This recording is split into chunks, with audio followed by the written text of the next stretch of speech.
Hello everyone. Sorry for the really long. Starting soon. I haven't even logged onto Minecraft yet. Suddenly everything went wrong right before stream.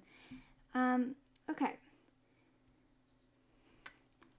Let me see what the hell I'm doing.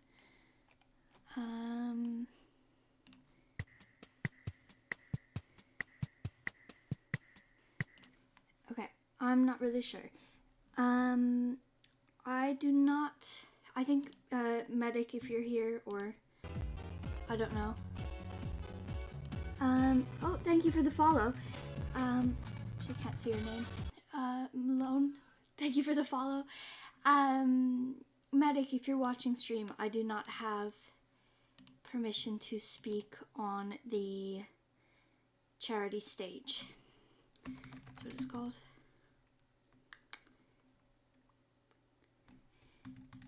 Okay. I guess while we're getting everything ready, I don't need to show the DnD stuff.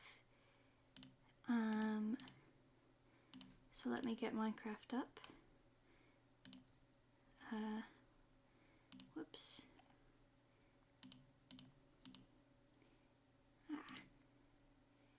Where is it?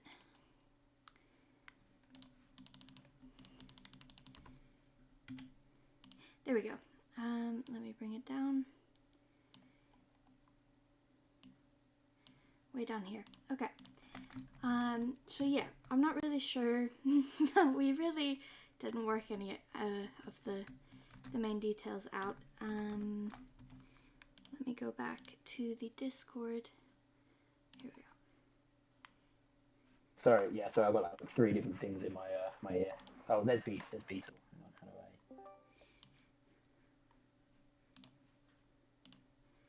Hi. Oh, muted. Hi. Hello, hello. How are we doing? Good. I'm trying to find like the best like combination of things to have on and open. I think this might be the most scuffed thing Yeah. that I've ever. Oh wait, let me unmute. Okay. I'm gonna mute myself on the stage for a second. Okay.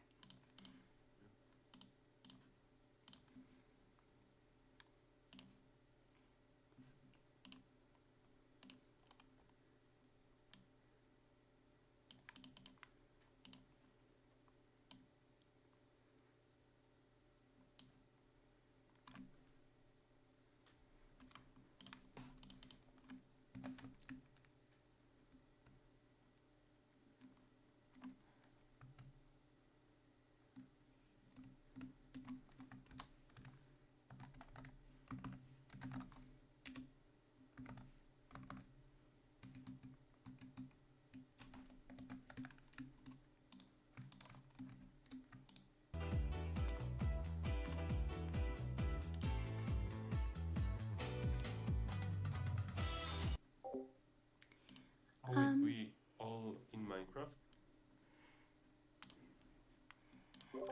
Yeah, I think so. Just so that you guys have something to show on screen if you're streaming. Okay, let me hold on. Okay.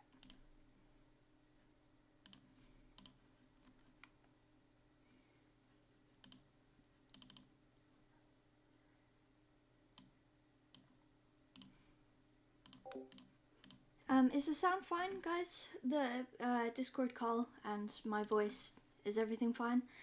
I accidentally deleted the Discord settings last time, so have to redo everything.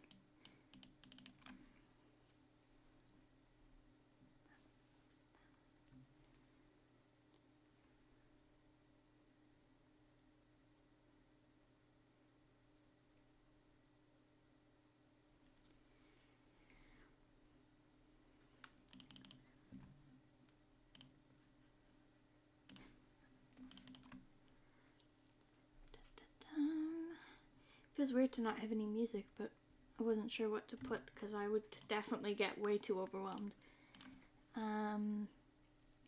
It's already a lot mentally. love having anxiety. It's so much fun.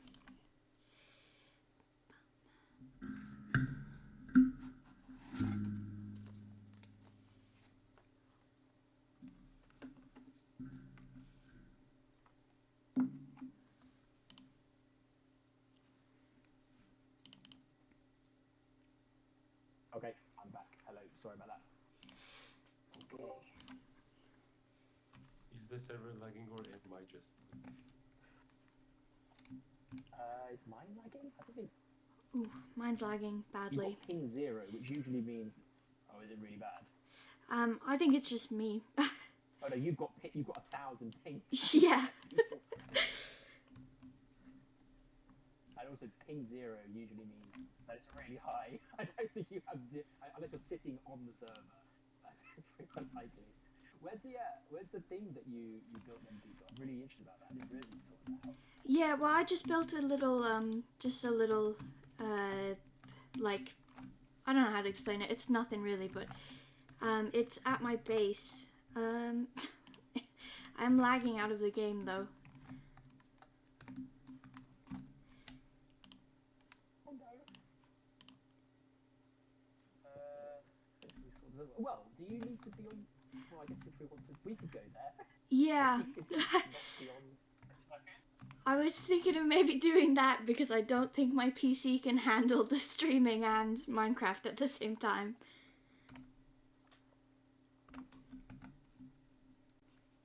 Okay. I can't tell if there's like loads of delay on this thing as well. My internet. I'm in this room, which is the only one I can theoretically stream from here. No, actually, okay, my internet's okay. I may have to stop streaming here and there, but it's okay. I basically, I don't know if you've seen my stream. There's no reason you would have, Beetle, but like my stream is basically me just directing people to watch yours. Oh. I think that's probably going to be best.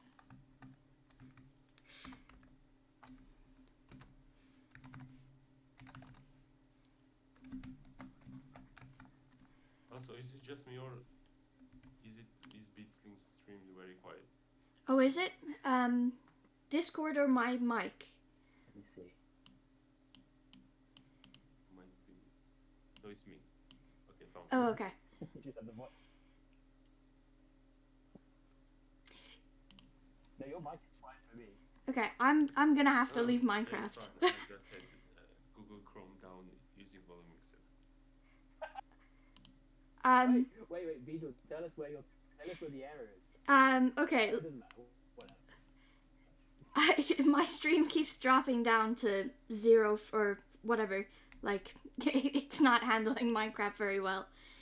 I'll log back in and you guys can teleport to me and go there. And then I'll log back out.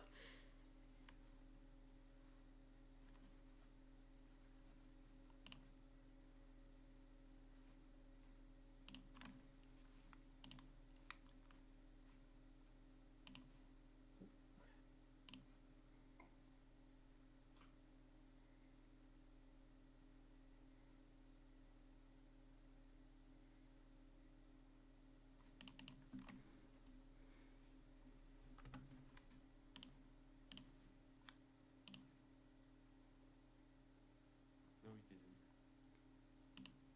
Yeah, I'm just joking.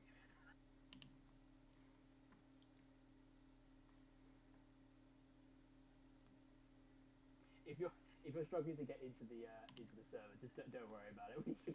I'll just be like running around the server anyway. It's fine. Okay, yeah, they're not loading. I don't know what's happening. Not in the sense that it wasn't logging you in. Yeah.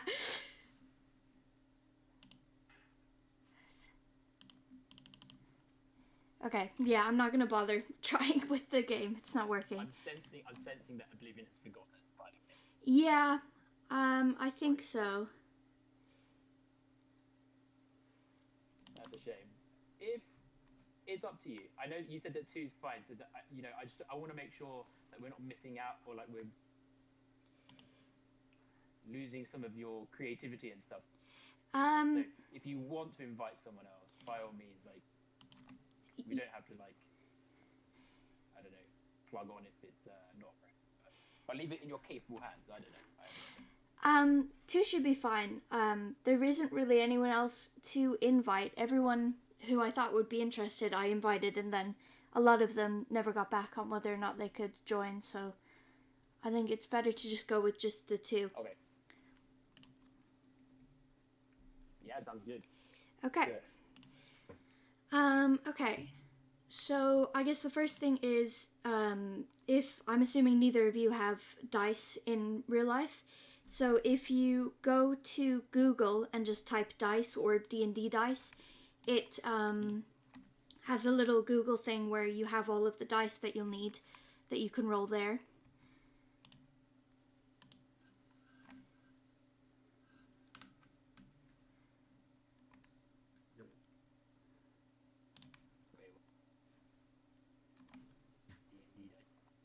As in, like a random web page, you mean? Or... It's like an official Google thing. You know, when you type calculator, it comes up like that. It'll come up as an actual Google thing. Yeah, just Google dice roll, and it will give you the. Yeah. Got it. Yeah, nice. Okay. Oh, cool. Okay, so then we can just go straight into making characters. So, Medic, you're doing it on the official, like, thing, right? The, whatever it's called? Yeah. Okay. Yeah, from the, yeah. Demi, what are you doing it on? Yeah, I also have the PDF file where I can just edit stuff. Okay, great. That makes that easier. So, okay. So I guess the first thing is just fill in level, or your level as just 1 and your XP as 0.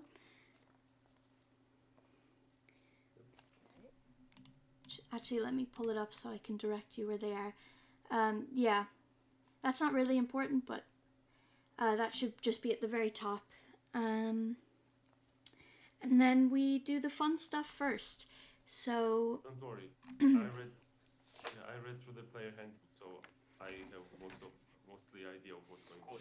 yeah, I've already written down everything that you'll need to write down because of what you told me you wanted to do. So the first thing we're going to do is pick a race, which it's named species now in the newest one, but we'll say race for now because I'll keep forgetting. Right, Yeah, let me... I also have the old one, though. Yeah, Do you have the new one? I'm going by the old one as well. Although I'll be looking at the new backgrounds because I think those are just nicer. There's more options, but they don't really matter. Okay, so for races, I'm just gonna list them, and if there's any that immediately stick out, you can tell me and I'll go through them. Demi, I know you've already picked, but so Dragonborn, which is like the dragon person, dwarf, elf, gnome, half-elf, halfling, half-orc, human, or tiefling, which is like a devil kind of thing.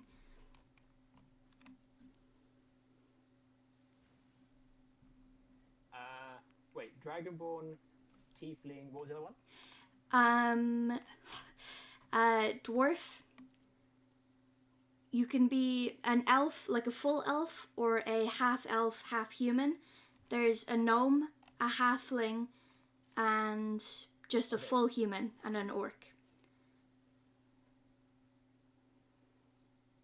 Let's go elf. Let's go Full elf, okay. Let's go full middle elf. I'm going elf. Right, okay, so elf, and then Demi, are you sticking with half-orc? Yeah. Okay. Yeah, I'm half-orc, yeah. Yeah, okay. So, if you guys have, like, a place to write stuff down as just, like, a little, you know, scrap piece of paper or something, or actually I can write it down myself, because there's a few things here that affect your stats. So, like, elves are better at dexterity, orcs are better at strength, and that changes because of your race. Just to make a note of that, which I can do, so that we don't lose track of all of that. So, You know, I'll just keep the elf page open, and we'll do that in a minute. After race, we have your class, which the page is still loading. There's actually quite a few of these, so I'm gonna. Well, I'm gonna ask Medic first. Yeah, like, do you want a fighter type or a magical type, or do you just not have any idea? Like, do you want stealthy or?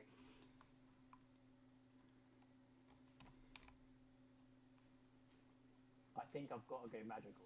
I've got a view. I think let's go magical. Okay, so the magical ones, the very magical ones, you have cleric, which are like, they kind of call on the gods to use their magical powers. Druids are kind of the ones who call on nature. Sorcerers, I'm not really sure how to explain sorcerers. They just have magic. They can just do magic. They like inherited it from like a parent or something. A warlock is someone who makes a deal with a god, usually a bad one, like Cthulhu or other people, and they get their magic from that god. And a wizard is someone who learnt how to use magic. Like, they went to college to learn magic and all of that. Oh, let's go wizard. Wizard, okay. Definitely. Yeah, that sounds sick. Yeah, Okay. Let's go wizard. Wizard. So, Am I built? You know, I don't, because I've never done it. Let me know if I'm building something absolutely trash. no, Unless you're there's, like, no trash. I don't you're know. doing great.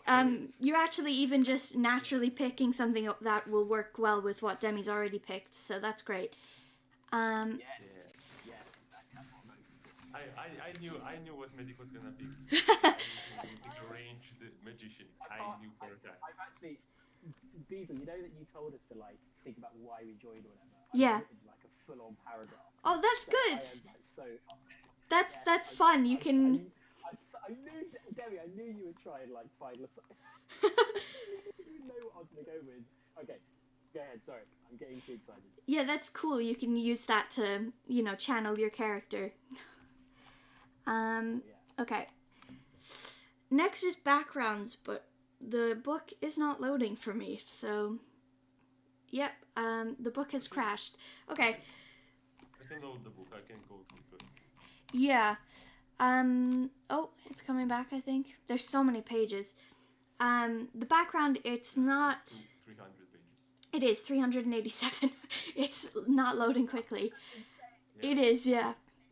The background is, like, generally speaking, where your character came from. So there's a few, like, acolyte... That was a bad example. I can't remember what that means.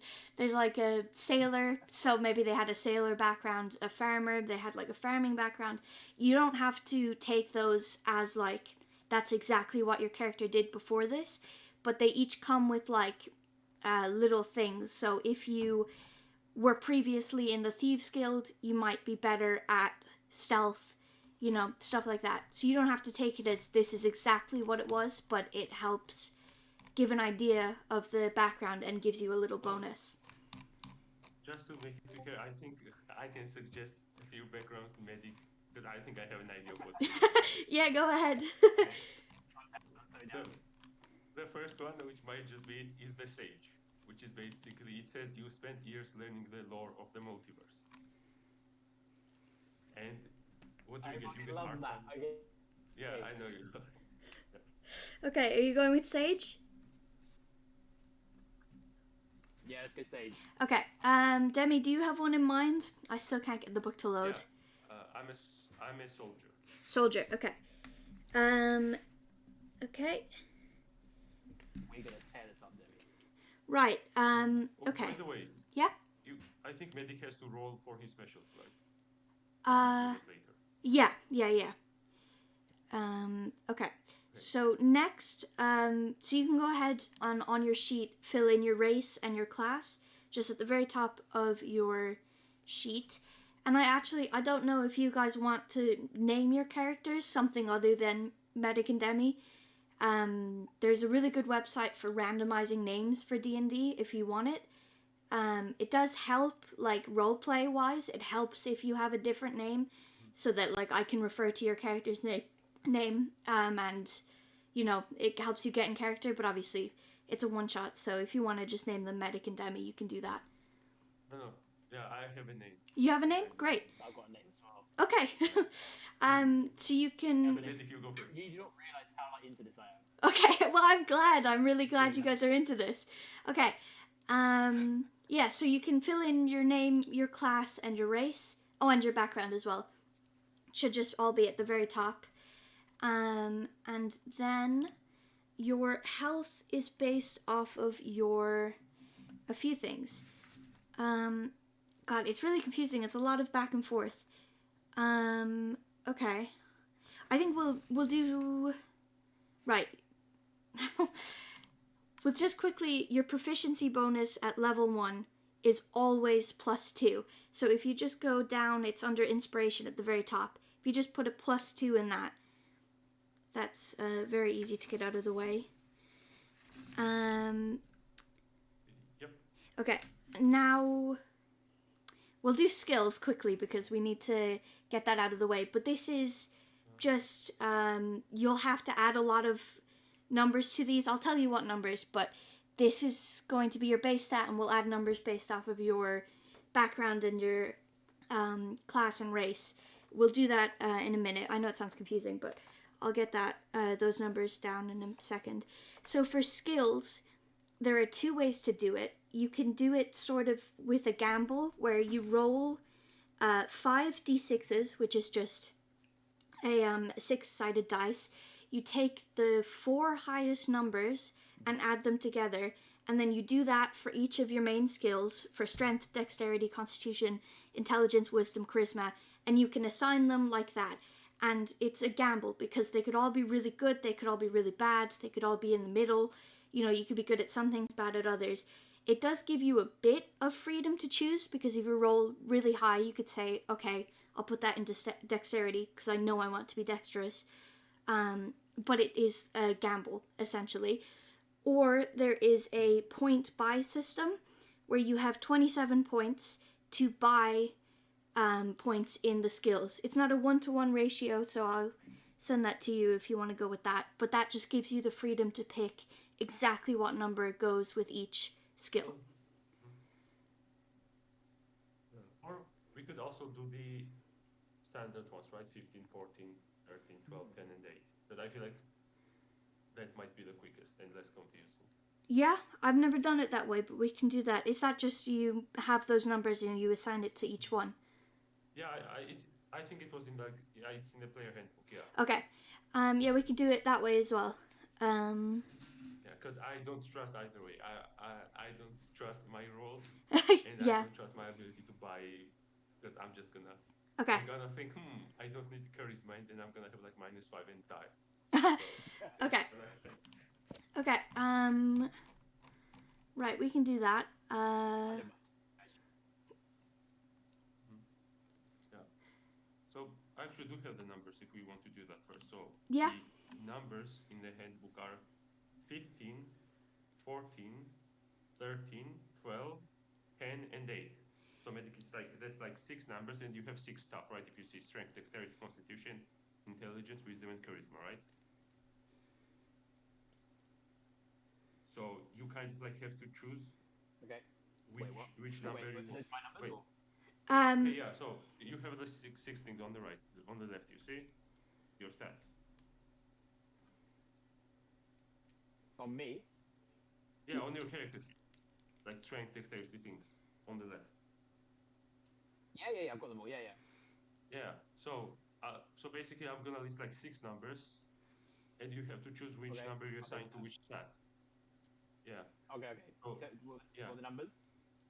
The numbers are 15, 14, 13, 12, 10, and 8. Okay. Okay. Also, should we give him a hint, or should we let him create a wizard with +3 strength? Yeah, so certain skills are better for certain classes. Like each one uses a different skill for their magic. Actually, can't remember what wizard is. I think it's knowledge. Let me see.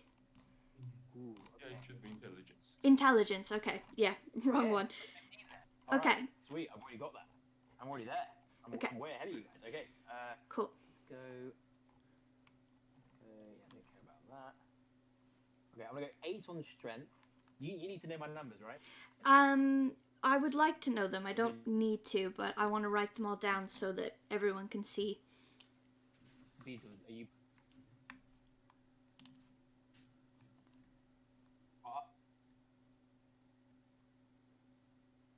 Gotcha. Okay, so I'm going 8 on. Let's go. Okay, yeah, 8 on strength, 12 on dexterity, Okay. 10 on constitution,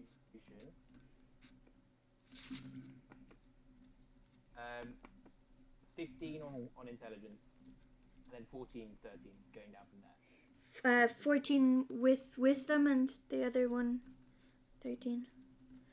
13 with charisma. 13 with charisma. Okay. Can't wait for Medic to get absolutely one shot.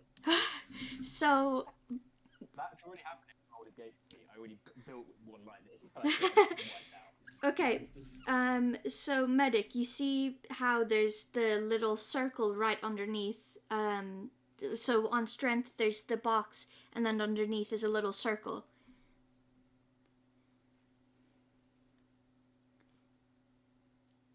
Sorry, my thing cut out. Oh, okay. Wait, sorry, say again? On strength, you see how there's a box to fill in your number, and then there's a little circle underneath that. Yeah. Yeah, okay. So, each number that you have gets a plus number based on how high or low it is, which is what you add to the dice. So let's say you wanted to throw something, you would use your strength, which is 8, which means you roll the dice, you roll a 20-sided dice, and because yours is 8, you minus 1 from the roll. But then for all of your other ones, it should be pluses because those are higher numbers. So that's what you're writing down now. So on an 8... 8 plus 1, is it? Yeah, 8 is minus 1. 10 is... actually, let me go in order here. 12 is plus 1. Okay. 10 is plus nothing. So 0. Yeah. 15 is plus 2.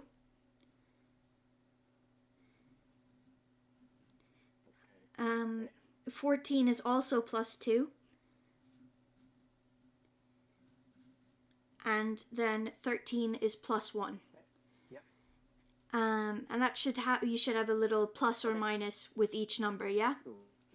Okay. Demi, do you have all of your... Got them all, yeah. Demi, do you have all of Yeah. your ones? Okay, can you read them out, please? Yeah. So Yeah. I have 15 in strength, Okay, 12 dexterity, okay, 14 constitution, 10 intelligence, 13 wisdom, and 8 charisma. cool. Okay, and you have... I have all the you have- modifiers okay. in, so yeah, I have modifiers. Yeah. Great. Okay, so now we're gonna go back. Your health is determined by your class, so let me get up... It's a lot of reading. Don't worry, I will. Okay, your health is 6 plus your constitution modifier, which is plus nothing, which would mean you would have 6. We're not gonna do that. You would die in one hit. Oh my god. Okay, I'm gonna say you get a... how do I do this? You get a... I'm gonna say... We're just gonna put you at 12 hit points. So, write down 12. Wow. Because I'm not really sure how to do this. I'm also, I should say, for the one shot, you guys can't die. So if you ever get below 0, I'm just gonna have you be knocked down, and the other person can come and bring you back up. just for the sake of the one shot, because obviously it would suck if you both died in the first encounter. But Um, wait, okay, good point. But I'm a barbarian, so if you get level 2, that might be a problem. yeah, well, you won't get... If I get knocked down, don't I just get it 1 HP? Yeah. Yeah, well, Okay, I'm OP then. Let's go. Yeah. I'm absolutely prepared. you're... Well, just for the sake of the one shot, if we do more, then we can revisit allowing death. But just for this, so you don't die immediately. And I'm also giving you guys, I think, just one health potion each. But yeah, I agree. I'm gonna give you guys one health potion each. That doesn't matter right now, but just so that you don't die, because like I'm very new to this as well, so I'm not really sure how to balance things perfectly. I think I've underdone it, like as in they're not gonna kill you, but who knows. Okay, so that's. Don't worry, I played 40 hours of Baldur's Gate. Oh yeah, I've played a lot of Baldur's Gate as well, but okay, your health is, your base health is a 12, and what did you put as your con? 14, which I think is +2, so your health is 14. What did I say medic was? 12? Yeah, that's fine. Medic was 12. Medic was 12, you're 15. Sorry. So as crony elf wizard is about as healthy as a half-orc barbarian. Well, It's all about the brains. It's all about the It's brains, fine. you see. Well, I don't want him to be on Hey, 6. I feel like medic needs all the help he can get. I'm absolutely fine. I don't want him to be on 6, because then I think he would be almost one shot. So, I agree. I also um, don't want to use my action every single time to just revive medic. yeah. Okay, so you've filled in your health. Your speed is by race. So, Demi, your speed is 30 feet. And Medic, your speed is also 30 feet. I think you both have... Oh wait, also, Yep. I just remembered.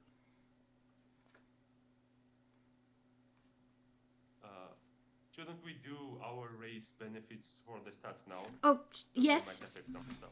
Yes, we should. Thank you. I completely forgot. Okay, Demi, I have yours here already, so let me read through them. Your strength increases by 2. So your big number increases by 2. Yep. So your strength was already huge. Yeah. That brings you up to 17, does 17. it? So that's a +3 instead of a +2. Yep. And your con increases by 1. Your constitution increases by 1, Yep. which 15, and that's still +2, I think. that's still +2. Yeah. Is that? Yep. I think that's it for your race. You have a proficiency in intimidation, but we'll get to that in a minute. You have dark vision. I'm not sure if there's anywhere to put that, but just know that you can see in the dark. And trace. Yeah. Yeah. You both have dark vision, actually. So you have proficiency saving throws in strength and constitution. So if you just toggle strength and constitution, how does that one work? Or based on class, right? I That's think very +5 because you add strength onto the proficiency, right? Yeah. That's your You add your proficiency bonus plus your bonus in the stat, so that would be +5. Yeah. And in constitution that would be +4. Okay. I have the same numbers. And then, do we want to do the smaller stats now? We can do. You have, or you can choose. Wait, Yeah. Before that, I think we did go through what does elf get for the stats? Yeah. Okay. Do they get anything? Let's do that for medic now. That is your dexterity medic is increased by 2. So the bigger number, add 2 to that. So that's 14, which means, where did I put it? Which means you get a +2. You get a +2 in dexterity now. Okay, I think You that's... are the most athletic wizard I've ever heard of. You also have dark vision. Okay, and then we're on to the smaller skills now, which is this. Oh, actually, your saving throw. Sorry, that is your class. So wizards have proficiency. Okay, so you see the box that says saving throws, medic. Yeah. Yeah. Yep. Okay. Got it. So intelligence, you want to click the little circle beside intelligence, and it will be, what's your intelligence? Is a 15, which is a +2. So in that, Mine's 15. in that area, put a +4. So click the circle and then put +4 beside intelligence, and then wisdom. Your wisdom is 14, which is also +2. So click wisdom, the circle beside wisdom, and do +4 beside wisdom as well. So the saving throws are Okay, like, So to confirm, Yeah. my wisdom is up to 80. no. 90. No. No. It is something. Okay, I cannot actually share my screen because I mostly. I understand. Sorry. Yeah. That's like when I'm using the saving throw. I understand. Yeah. So So it's that's +4. And was it to intelligence as well? They're both +4 on saving throw? yeah. And if you just click the little button beside it, you can easily see that's or fill in the circle, whatever you're doing. You can just easily see that you have proficiency in that. Saving throws are like, if there was suddenly an earthquake, you would need to make a dexterity saving throw to not fall over. And then you would roll it, and if you had a proficiency in dexterity saving throws, you would add that number. So you get to add a number for those. Okay, let's go to the smaller numbers, which is in the skills section, right underneath saving throws. I'll run through. Medic, you can choose 2 of these: Arcana, History, Insight, Investigation, Medicine, or Religion. Wait, sorry. I can pick 2, did you say? Yeah. Let me just say Arcana. Deception. Arcana, What was after that? Arcana, History, Insight, Investigation, Medicine, and Religion. All right. Okay. I'm going. Oh wait. What's Arcana? Arcana is like magic. It's like, if you want to see, do you recognize this spell, you would do an Arcana check. It would be Intelligence Arcana. It's just about magic and all of the different spells and everything. So as a wizard, you would be very good at that. Okay. So it would be helpful for me to do it, or wasted? Do you mean? It would be pretty helpful, but it's honestly up to you. No. I'm with you. I was already going that way. Okay. I'm going Arcana, and then I want to go Medicine as well. Okay. For the meme. So Arcana would be, your intelligence is +2. So beside Arcana, click the little box and then put +2 beside Arcana. Or +4, sorry. Hey? +4 beside your Arcana. And then Medicine. Okay. Medicine, where is that? Medicine is Wisdom, so that's also +4. If you tick the little box and then put +4 beside Medicine. Yes. Um, This build is sick. I can't wait to use this guy. This is gonna be so good. And This is so then, amazing. as an elf, do you have any? I don't think you get any for being an elf. You do for the backstories. So you picked Sage. Let me just look up D&D. Sage.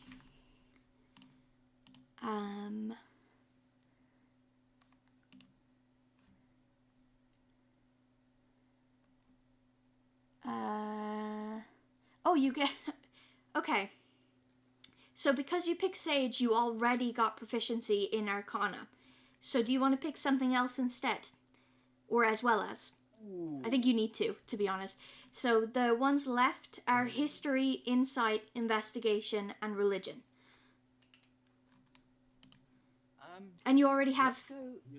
You have... Investigation sounds like. Yeah, Investigation would be good. Yeah. I think that. I was literally thinking the exact same thing. Okay, cool. Okay, so Investigation... Okay. Investigation, tick the box, and then put +4 beside that. And you keep your Arcana as it is, because you already get that. And then you also get proficiency in History. So tick the box beside History, and then that's also a +4. Damn, this guy. Yeah, you're very smart. Yeah, knows his shit. Okay, and then Demi, let's do your skills. I have it all. You have it all already. Okay. Yeah, I have. If you want to know, I can tell you. Yeah. I don't know. Well. So I have. Yeah. I think I have 2 from my background and 2 for my race. So I have 4. You have. Yeah, you should have 5, I think. Or how many does your backstory add, or your background? 2. Soldier adds 2, I'm pretty sure. Okay, so you get proficiency in Intimidation because you're a half-orc as well. Yep. Yeah, so the ones I have are Athletics, Intimidation, Perception, and Survival. How many is that? Why should it be 5? That's 4. 4. Something? You get 2 for Barbarian, 2 for your background, and 1 for your race. Yeah, that's right. I did not. I think I missed one of them. Yeah. So your race. So I get your race Intimidation is. by default. Yeah. So I have to choose another barbarian, You do. right? Yeah. Yeah. Okay, let me open it up. Let's see which ones I can do. Okay, so in that case, I already have survival. Let me do perception, the big one. Yeah, Cool. I already have. Okay. Wait, never mind. I don't want animal handling. What is this? I don't want nature. Can I just keep 4? I don't like the other one. Yeah. Sure. Okay. That's fine. So your AC next. So your AC is baseline 10. Your AC is your armor class, which should be at the very top. It is baseline 10 plus your dex modifier, which for medic, your dex modifier is 1, so your armor class is 11. It will go up if you're wearing armor, but we're not there yet. So AC is 11. And Demi, yours is the same, I think. Yeah. Oh, actually, sorry, medic, your dexterity changed because you're an elf, didn't it? What is it now? Yeah.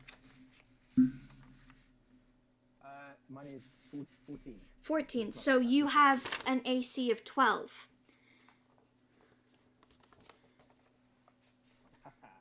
You got no armor. And then, although actually, I forgot about Barbarian, you have unarmed defense, which is when you're not wearing armor, your AC is 10 plus your dexterity plus your constitution. So you have 10 plus 2, or plus 1, so 11, then your constitution is 14, which is plus 2, so you're actually at 15 Yep. for your AC. What? That's so funny. I knew that. Okay, you knew that. Whoops. Okay. I've just got a list and it keeps going back on itself. Yeah. Yeah, don't worry. Like I said, I have most of my character filled out already. I went through the entire thing. Okay, great. So you don't have to worry about me. Your passive perception. Where is that on the sheet? Oh, right down at the bottom, underneath skills, on the first sheet is passive wisdom, but it's passive perception. It's 10 plus your wisdom modifier plus your perception modifier.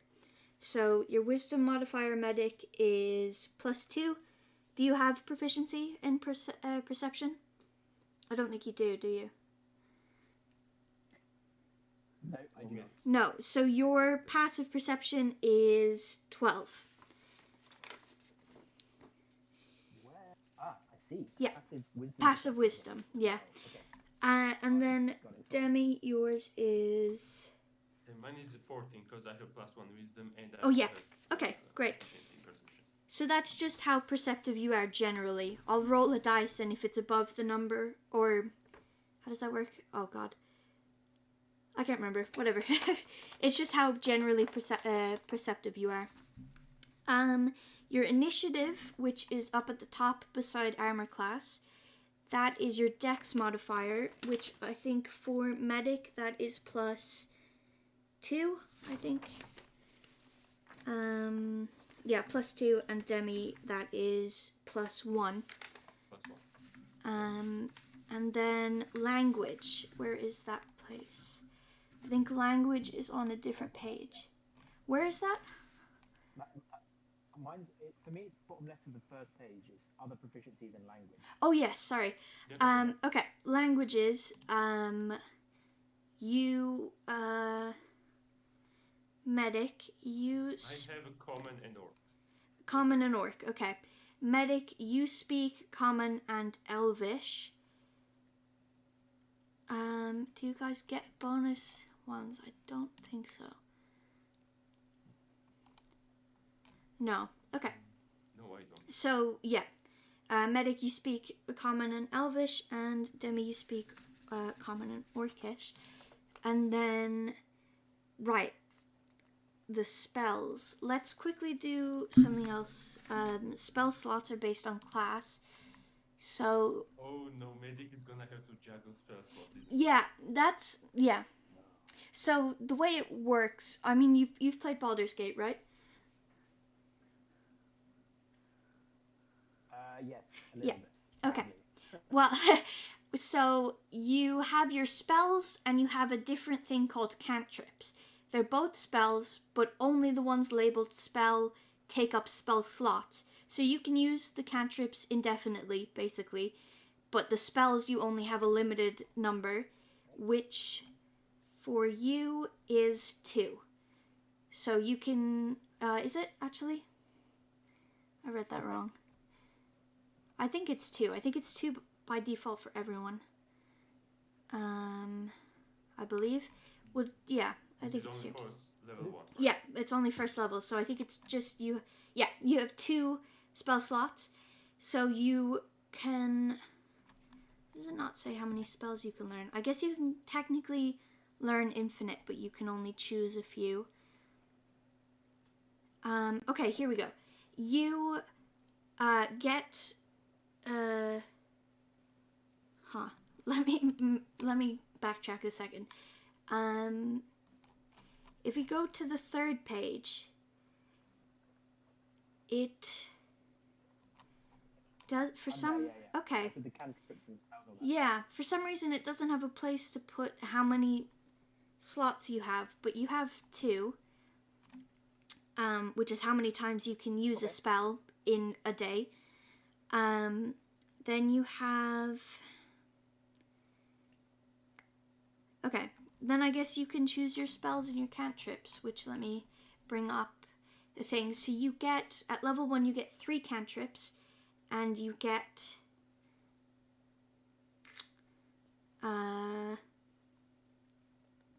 You get 6 spells? That seems like. Damn. Too many. Shit, okay. Wait, you prepare a You can only list. use 2. Yeah. Well, you can prepare. Short rest. Oh, here we go. You can prepare a number of wizard spells. Your intelligence modifier, which is intelligence is +2 plus your level. So you get 3 spells that you can use. Yeah. You know 6 spells, but you can only use 3 of them. And every time you sleep, you get to pick which 3 you get to use that day. If that makes sense.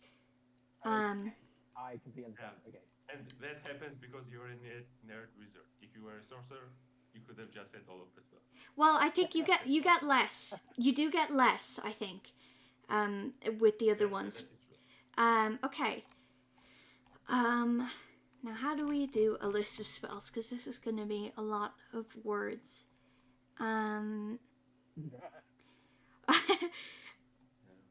Okay, well, your spell save DC. That's important to get out of the way real quick. Your spell save DC on your 3rd thing, it's the middle one at the very top. 8 plus your proficiency bonus, which is 2. Okay, so 8, 12.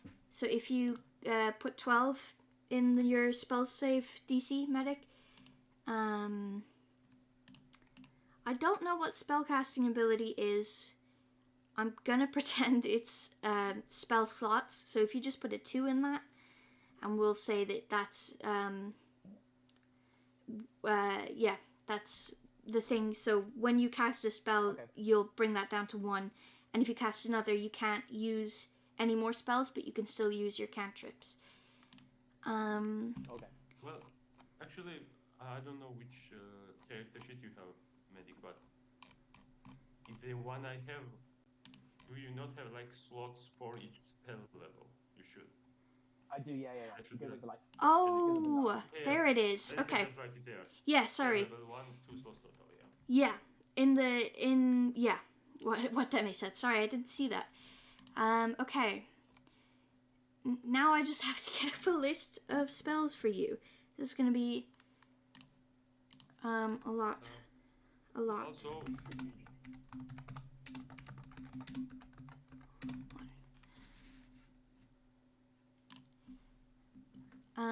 also before we move on, Yeah. I think the spellcasting ability, if I remember correctly, is determined by the class. And I think for a wizard it's intelligence, and I think it just plus what you get for you. Yes, No? yes. Something That like is what that is. Okay. So yeah, that is what that means. All right. Yeah, a lot of these things I've never used before. Yeah. Okay. God, there are so many cantrips. I feel like it would just be easier to send you the page that you should go to, Medic, so that you can like quickly read through them. Okay, so this. Yeah, that'd be easier. Let me go.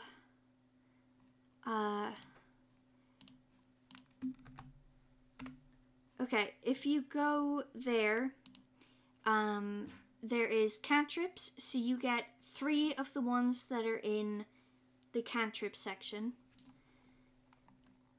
So any 3 of those from that list, and then, well, once you pick those, we'll go over the other ones. Oh damn. Okay. Yeah, there's a lot. So some range does that mean that I'm limited to some of these because I can only do because of my speed, or is it not related? Range is just how far it goes. So acid splash is 60 feet out from where you are. So that's how far it will go. So that's just the range of the spell. Is what that means. Okay. Let's go. I think I would like.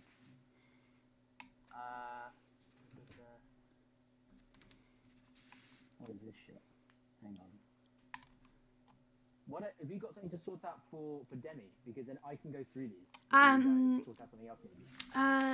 Not really. Demi didn't pick a thing class. I guess I could go over the weapon proficiencies, but I'm assuming you've already picked those. Yeah.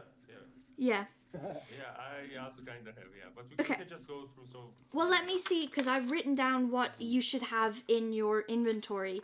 So you get an explorer's pack, Ooh, okay, yeah. which contains a backpack, a bedroll, a mess kit, a tinderbox, 10 torches, 10 days of rations, a water skin, and 50 feet of rope.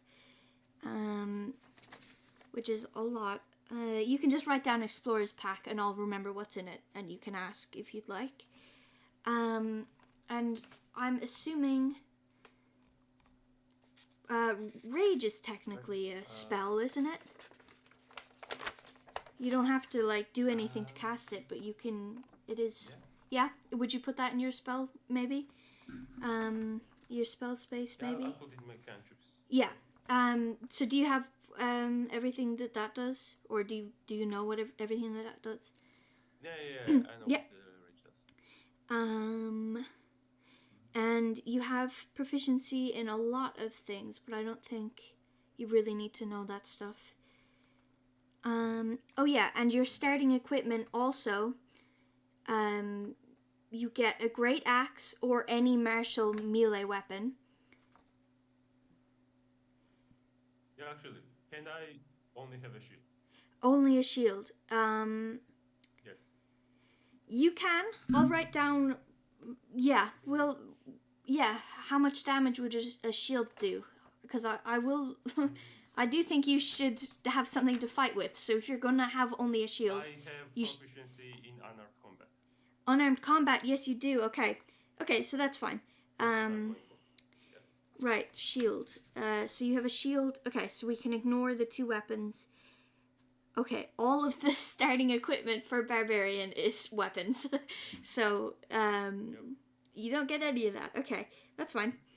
And then for... I use weapons because of my story backline. What's it called? Backstory, yes, of course. Yeah. So for half-orc, do you have Relentless Endurance and Savage Attack. Do you have those written down? Yes. Yeah. And Okay. also menacing. I forgot what it was. Oh yeah. Okay. I think that's basically it.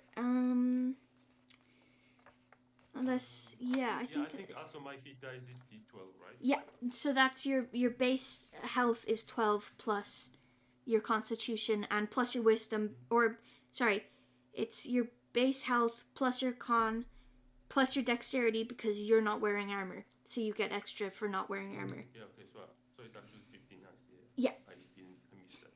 Yeah, because of unarmored defense, which I think is just passive. I don't think you have to, like, cast that or anything. No, yeah.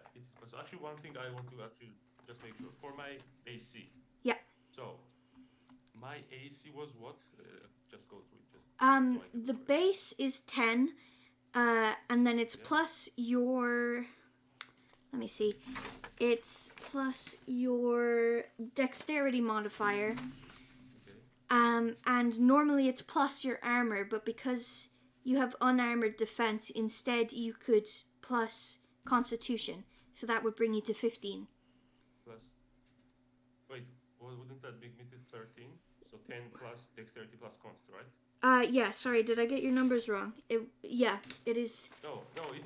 The final number is correct because I should have a 13 AC and then shield gives me plus 2, so I should have 15 total. Oh, okay, yeah. Okay, so I don't have 17, I have 15. So yeah, that's correct. Yeah. Okay. That's it. You did most of it off stream. This is why I chose a barbarian. Yeah. I don't have to worry about anything. I just get health. I get how much I hit. I get the weapon, and I'm done. What about you, Medic? Are you at least halfway through reading the spells? No. I think I'm getting somewhere. So just to confirm then. Wait. So I get wait. Let me scroll down. 3 cantrips. Yeah. Yeah. Is that right? Yeah. Okay. And wait, am I picking 6 spells, 3 of which I can use? I have to choose, and I can use them once per day or something. Yeah. Is that right? Yeah. You have 6 that you, I guess, wrote down in a book. It's like your spell book. You have 6 in your spell book, but every day you can choose 3 that you're allowed to use throughout the day. Yeah, that's actually better because I have the same sheet. You see in the level 1 how there's like a checkbox and like a big line in your under your spell level 1 slot. So you can type 6 spells, but you can only check 3 of them, which means you can only use those 3 in a specific situation. And when we rest, you can change which ones are checked. Basically, that's how we can make sure you can. I'm with you. Okay, so you guys can help me to make sure I'm not building too weak. Yep. But I'm getting the feeling that I want to be a support. I want to damage where I can. But I want to support. I love playing support, right? Yeah. I want to support Demi just to be super strong. Okay, so and also use some of my intelligence and whatnot. So my cantrip. First of all, if you want to help me, get guidance. I don't know where it is. Get whatever that is guidance. Yeah. That's one thing. Everything else you can choose. Just get guidance. I know that. Yeah. Oh my god! Wait, I forgot about that. Can you learn that? Shit. Where is that? Guiding Hand is what it's called. Is that a cantrip or? It's a cantrip, yeah. It's Guiding Hand. Is that first level spell? Oh yes, sorry. First, wait. What's that? It is a first level spell called Guiding Hand. So I can only do. Well, let's stick with cantrips for a second. Okay. I forgot to say, I would recommend thinking about it as a whole, not just for combat, because a lot of things are just useful outside of it. Because this is the first time you guys... Utilities. Okay, Yeah. think utility. Yeah, because this is the first time you guys have played, I've added combat, but there's also a puzzle, and there's like a lot of stuff that you would get in a D&D campaign. I've mainly gone combat because I figured that's what you guys would enjoy, but... Wait, is it cheating that I'm smart and my character is dumb? So if I guess a puzzle, what are we gonna do? No. It's fine, Don't because worry. it's... Alright. Yeah, because it's just like you get the visuals and then you have to search around to figure out what's actually happening, which you should just be able to see visually, Okay. so it should be fine. It's not like out of character or anything. Okay. In which case, okay, maybe then I can put that in my spells. Okay.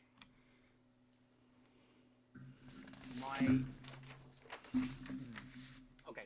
I feel that I'm interested in. You guys can give me your opinion on how useful they are. But like, okay, so the first one I like the look of in cantrips was message, where I can just like whisper something into somebody's mind, right? Yeah. Where I can any or demi, Yep. right? I don't know. Sounds So useless. that's the first one. Then I've got mending. Which one? Message. Yeah. You can just shout. Okay.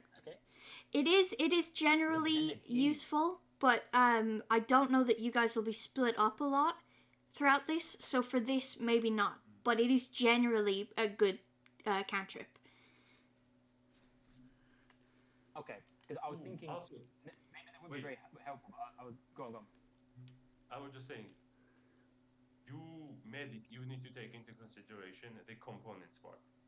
When you're looking at the spells, I think we forgot to mention it to medic.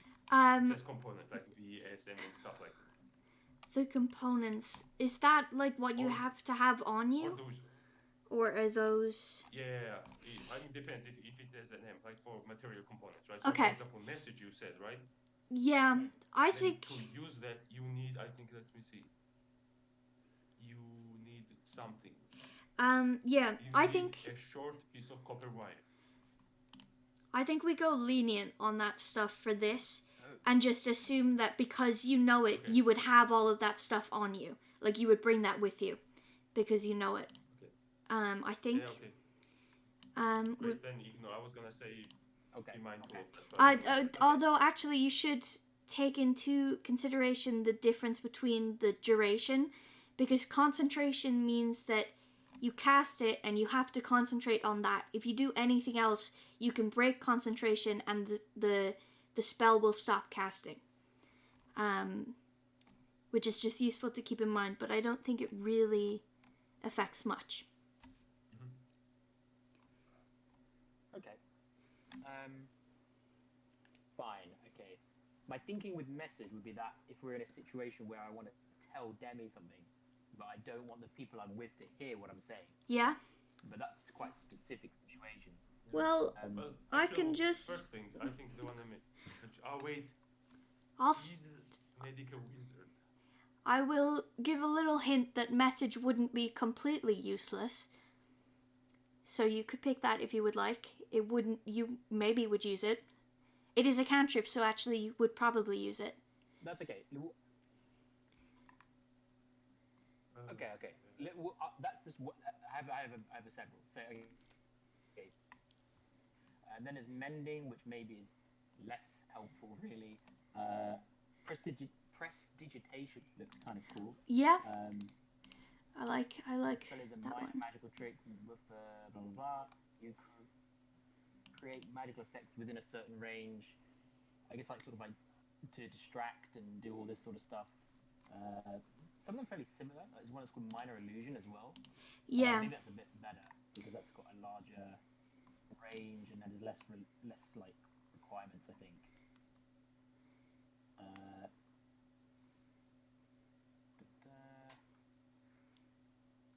I only picked 2 initially. I thought I had 2, but now I'm seeing I've got 3. We said that the guidance is a spell, right? Yeah, it's called Guiding Hand. It's a first But level. you can't get it. No. Yeah, guiding. There's also guidance, but you are a Yeah. wizard. You can't have it. Yeah, If you're a guidance. cleric, you could, but Yeah. that's the one I was thinking. But you can't have it. Yeah. Oh, I can't have it. Not the one that he was thinking of, but there is one similar. That is a first level. Yeah. The cantrip I was thinking of. Yeah, it's a different one. Okay. Right. I don't know. What do ones do you like look of them? Because now I'm not liking the ones I've picked. Maybe they're not very useful if there's lots of combat. It's fine. What's this? I'm also looking through some of the spells. What about Thunderclap? Oh wait, that's a completely different source. Never mind. That's not the player handbook. You know that. Actually, which link are you using? Can you also link me? Oh yeah, sorry. Let me send it to you. Yeah, I'll send it.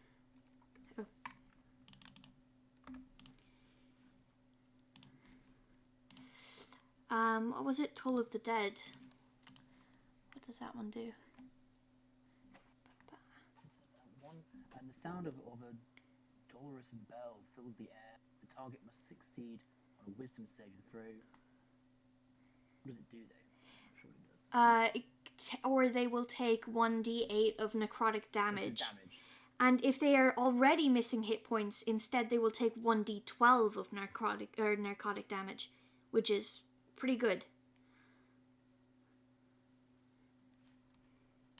Really? Okay, I'll take this one. This one looks good. Yeah, Toll of the Dead. Toll of the Dead. Okay.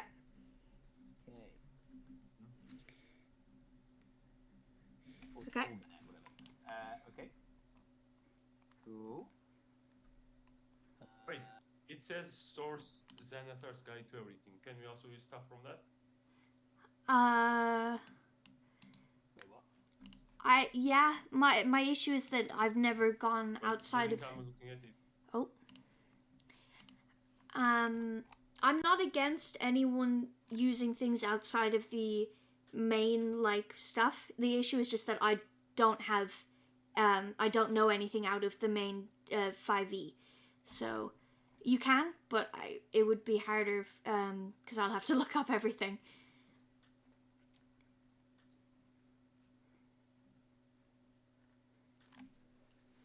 Yeah. Wait, can we find the link where it just says player hand spells?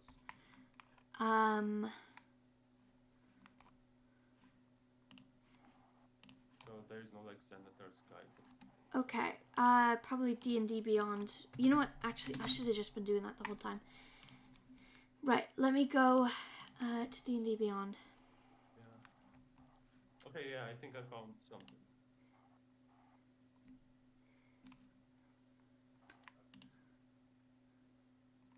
Okay. One thing. Wait. Okay. Yeah, I found. Ooh. Okay. One spell. Magic. What about Mage Hand? Mage Hand is good. Mage Hand. Okay, so look at that. Yeah, it's good because you can create a hand and do stuff and yeah, feel like it's that would be useful. It does. It has some limits, but yeah, of course. Yeah. Okay, let's go with that. That sounds pretty good. And maybe something. What was this about? One was a bit useless. What was friends? I just saw that. That is, I think you can charm something into being friendly with you, I think, but only if you're not actively attacking it. Oh, you have advantage. Okay. That's not what I thought it was. There's one. There's a spell I thought it was. So you have a pretty good attack cantrip, but maybe you want to pick something that deals a different kind of damage, as well as the one you already have. Which one do you have? Medic, Mage Hand, and Toll of the Dead. We're just gonna go with it. Toll of the Dead. Yeah. Yeah. Okay. Toll the dead, not toll of. And a different type of damage, you said. So Yeah. like acid splash kind of thing. Yeah, or like fire or lightning, like you have, or chill touch is actually I think chill touch is necrotic as well. But just so that you have Ray of options. Frost. Medic, what about Ray of Frost?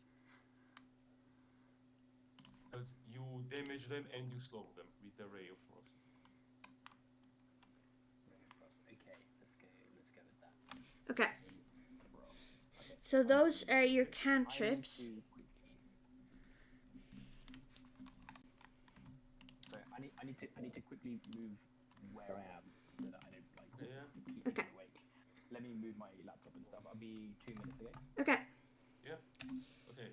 So we now need to help Medic choose 6 level 1 spells. Right? Yeah, I'm trying to what am I trying to type? Do you know is he I'm picking mostly going through. is he picking the 3 spells every long rest or short rest? Because if it's every long rest, then I don't think he needs to pick all 6. Because I don't think you're gonna sleep in the middle of this campaign. Okay, let me just check. But I think it is long rest. Yeah. Long rest, yeah. Because then because you might short rest, but I don't think you guys will long rest during this. Okay, so we just need 3 spells. Okay. Good. Yeah. Let me just double check that, but I just think going so. through my Baldur's Gate experience, and I'm gonna.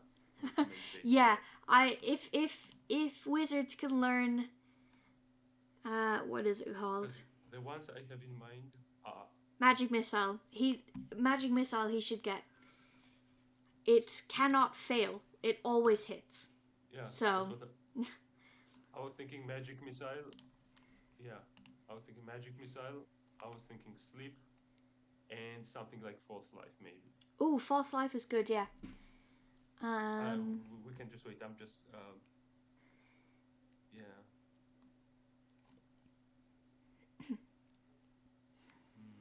There's also Ray of Sickness actually.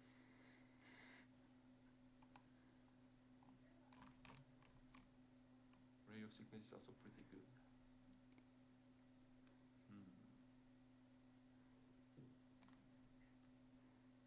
Oh yeah, it's every long rest, so he only needs to pick 3 really for this. Yeah. Okay, so only 3 of them. Yeah. I'm just gonna go through them and recommend some stuff. Yeah. Ooh, wait, do wizards get fireball by default? I'm not Or sure. Because in Baldur's Gate you always have fireball or something like that. Yeah. What is that about? Okay. Does he? Let me see. Actually, medic. We have a few spells we can recommend to you. We were going through it. Level 1 spells. I was listening. So there was like missile. Yeah, magic Yeah, missile. Also, by the way, magic missile is one you definitely need because you don't miss. Yeah, it hits Doesn't every do- time. Yeah. But also, it doesn't do that much damage, but it's fine. But it's multiple beams, so you can shoot 3, and you can hit 3 different things, or hit all the same thing, or split them up however you want, and they always hit. They don't do much damage, but it's pretty good. At higher levels, it gets better. Yeah. Okay. So, magic missile, definitely take it. Now I have a few ideas. Okay, first bit, if you kind of like look up if he has fireball. Oh, yeah. see. But okay, what about sleep medic? You can put people into sleep as long as they are below a certain HP. You can just sleep them and they are basically sleeping. They are doing nothing, which could be very useful. Okay. Yeah. Wizards do not automatically get fireball. Okay, great. Okay, the reason I asked that is because if you get fireball, I was thinking we get grease. Yeah, well, I was and actually... then Sorry, I was reading Grease's description, and it specifies non-flammable, which I find shocking because that's my go-to. On this website it doesn't. In Okay. Baldur's Gate, Yeah, I do it too. But on this website it doesn't that's specify. the most OP. I'm gonna say that it's flammable. On this website it doesn't specify. On the one I was looking at before, it says non-flammable. Yeah. which is Yeah, but wild. it doesn't really matter because he doesn't have fireball, does Yeah. No, he doesn't. he? Okay. Well, the medic, the third spell, I was thinking, was false life. You can basically get up to 8 temporary HP to yourself only. That could be very helpful. That could be very helpful. Okay. Fine. Is there? Although Wait, this is the one I there's think. You said guiding hand. Yeah. I can't use that. You can. Its guidance is a cantrip only for clerics, but guiding hand. yeah. Guiding hand is not what Wait, I no, thought it don't was. think you can use that. No. Yeah. Guiding Okay, hand in is. passing, we wouldn't really want that because Yeah. if it's not a cantrip, it's not worth it, medic. Yeah. The idea was if it was a cantrip, you could always cast it. If it's not, I see. it's not really worth it. Yeah. Okay, I see. Oh, actually, wait. Which 3 spells do we have? I just have magic missile wrote down. Or which 3 cantrips? No, I think the 3 we said medic was magic missile, Yeah. Sorry, yeah. sleep, and what was it? What was the third one? I forgot. I can't remember either. False life, yeah. False life, yeah. False life was the third. Okay, but what about disguise self, medic? You can kind of like disguise yourself. Do you want to replace? That was one I've already put down on my list of potential ones because Yeah. would it be useful to have these ones that are not just like magic missile always hits? I agree. And then what was the other one you suggested before that? Which one? False. Disguise self. Yeah. False life. False life and sleep. Sleep. Would it be better to have false life and disguise self? Well, actually, I think maybe we don't need false life. If I'll be tanking, I'll be raging. Plus, if we can't get killed, I should be fine. So I feel like maybe you don't need a false life, and we can do disguise self. Okay, I like disguise self. What are the limitations of disguise self? Is there like make yourself feeling good? Dispel ends. You can see one foot.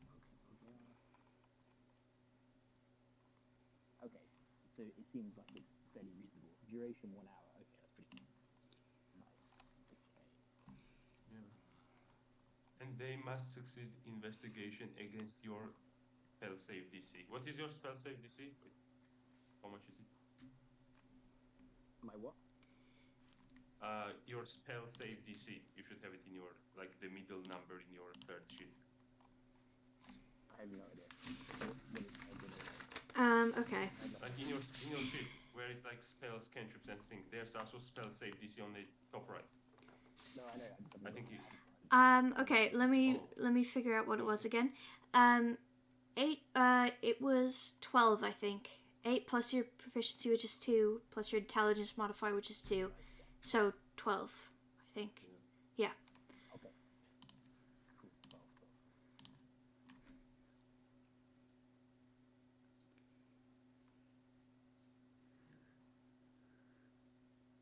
Some of these look really, really interesting, but like I feel like if I get it and then there is an opportunity to use it, it would be a waste.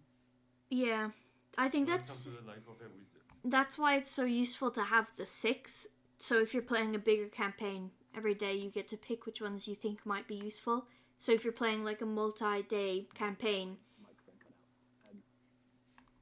I was just saying, there's loads there that look really interesting, but yeah. I don't know if there's not going to be an opportunity to use it, it would just be a waste of spell slot. Well, Alarm looks cool. Cause fear, comprehend languages. These all look pretty cool, but I just don't know. Like these other ones might be using in more situations. So yeah. Well, if there's any that you don't know if you'll use, name it and I'll try and give you a little hint. Wait, medic can't hear us. Medic, hello. Oh. Medic. Of course he can't hear us. I think medic medic chose the most difficult class, which would be the most annoying to decide. Yeah, well, to be fair, all spellcasters are pretty they get a lot of spells. I didn't think. Just use Warlock and just. Yeah. You only need one spell. Actually, I heard they may change. Oh, hello, medic. Hello. Sorry. Can you hear us? I can hear you. I don't know if you Okay, heard what great. I was saying. Yeah, we did. Yeah, we were talking to you. And Yeah, sorry. Okay, go on. What were you saying? I didn't catch any. If you want to name some that you're not sure if they'll be useful or not, I can give you like a hint of whether you could potentially use it in this campaign. Because there are a few that you definitely won't use, but there are some that you could. Okay, let's go. Okay, alarm. I don't think is going to be helpful at all. I don't know, but it feels very, very limiting, so I might move on from that. Cause fear. Cause fear. Open the sense of mortality if a living creature. where is it? Not really that useful for this one. Generally speaking, pretty good, but not this one. How about comprehend languages? Also pretty useful, but I stuck with making everything common just because I wasn't sure if you'd pick that.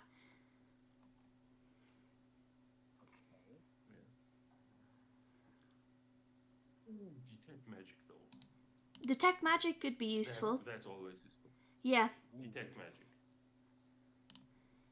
It could definitely be used. Okay, go on then. Okay, shall I go magic missile, disguise self, and detect magic, or would sleep be really, really useful, I think? I would lean towards detect magic between those two, but you do whatever you want. No, I'm sold. I'm doing that. Okay. Yep. Okay, so that's your spells. What else is left? Do you have all of those written down, Medic? I do. I've got more written. Okay, so the last thing is just quickly getting your equipment so you know what weapons and stuff you have. And then I think we're done, I think. I'll have to run through and make sure you have everything written down. But okay, so in your equipment section, wherever that is, medic, you can choose either a quarterstaff or a dagger. So pick between one of those. What does this stuff do again? I think it's just a big stick that you can hit people with. Yeah, it's just a big stick. Ooh, that's I'm going with that. Okay, quarterstaff, so write that down somewhere. A component pouch or arcane focus, that doesn't really matter. That's how you cast your spells, and just for a wizard, I'd say component pouch. You don't need to write that down. That doesn't really matter. A scholar's pack or an explorer's pack. Let me quickly pull up what's in a scholar's pack.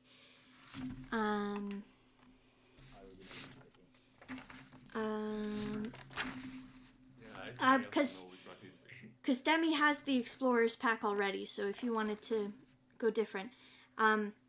Scholar's pack includes a backpack, a book of lore, a bottle of ink. He was gonna go with that one. Yeah. Okay, you don't even need to know. It's just a lot of writing stuff and a small knife and a little bag of sand for some reason. So you can just write Scholar's Pack. Nerd stuff, yeah. You can just write Scholar's Pack in your equipment, and you can ask me at any time what's in it, and I'll tell you, because it's quite a few things. That is okay. That's for that. Then here. Oh, actually no, that's not something you write down. Where is? I think that's it. I think you don't get any starting equipment for race. You do get starting equipment for background, actually. So let me look up Sage again. D&D Sage.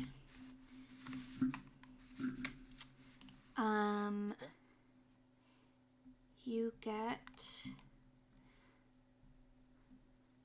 Oh, you get to pick. That is okay. This is so much. Oh shit! This is so much. I didn't read this. Okay, Medic, you also get to pick 2 more languages.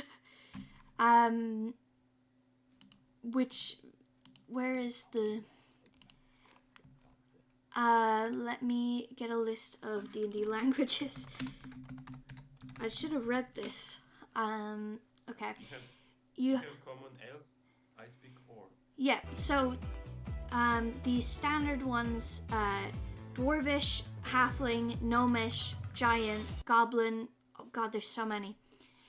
If you just want a recommendation, Infernal, and then one of the common ones would be just generally good.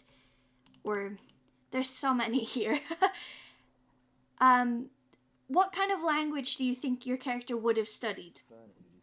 Yeah, it's like demonic. It's what tieflings would write in. What languages do you think they would have studied? I would imagine half, actually. Okay. I think they would study Welsh, so go on that. I'm gonna say something like kind of a stem from Elvish, so maybe like halfling, if that's Yeah. associated. Halfling is like hobbits. Halfling is basically just a hobbit, but non-copyright. So yeah, halfling, and then... Okay, and then you can pick... There's a lot here.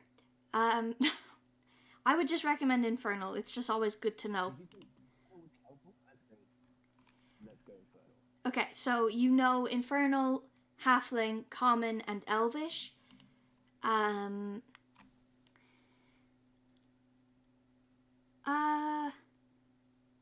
Your equipment, because of Sage, you But get... I reality only knows one language, so You- how is that? For your equipment, you get ink, a quill, a small knife, a letter from a dead colleague posing a question you have not yet been able to answer, a set of common clothes, and 10 gold. It's back. Yeah, I wanted to quickly run through everything to make sure everyone has everything. Just quickly. So, what are your character names? Medic doesn't actually, I think. Yeah, what's he missing? I think Medic doesn't have his spellcasting ability, spell save DC, and spell attack bonus. I'm pretty sure he did. Spell save DC he should have. It goes up. Has it gone down again?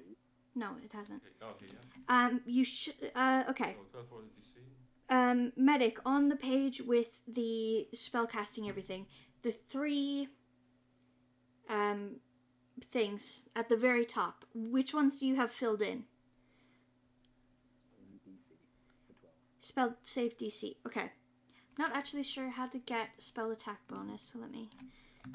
It's proficiency plus ability score. Oh, okay. So that would Plus 4. yeah, +4. And then spellcasting ability, is that just proficiency I plus? think they just. Yeah, I think proficiency plus intelligence. Okay, so that's +4 as well. Yeah.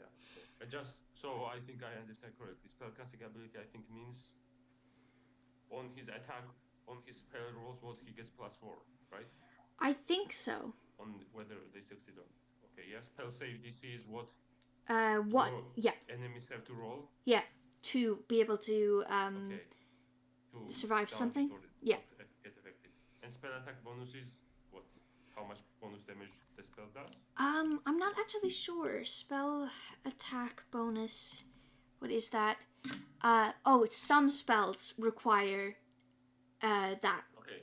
but I don't think we picked any, then so we it doesn't probably really do matter. it 'cause- yeah, okay, great. Okay, so you have all of your spells. You have the three things. Is my stream back up? It's not back up for me. That side, I can see your stream. Okay. Yeah. Right. I don't know why it's not working for me. Okay. I think that is everything. Let's just run through quickly.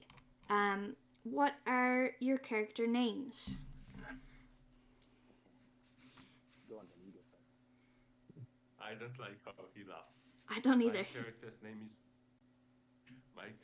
is Urgot. Okay. How do you spell that? Urgot. Urgot? Yep. Is it Urgot? Yeah. Yeah, Urgot. Okay, and medic, what name did you pick? My name is Jesty. Okay. Oh my god. Just I was expecting something like Cornelius the Fourth or something like that. No. I'll tell you. Okay. Jesty was. I made this name when I was 11 years old for my RuneScape wizard character. This is a very close name to my Oh heart. my god. Treat it with respect, please. Yes, sir. Okay. Well, honestly, it would take me way too long to fill out the thing for my stream. You're good. No, you can just go through it. Okay, yeah, I guess as I go through it. So, medic, your character's name is Jesty.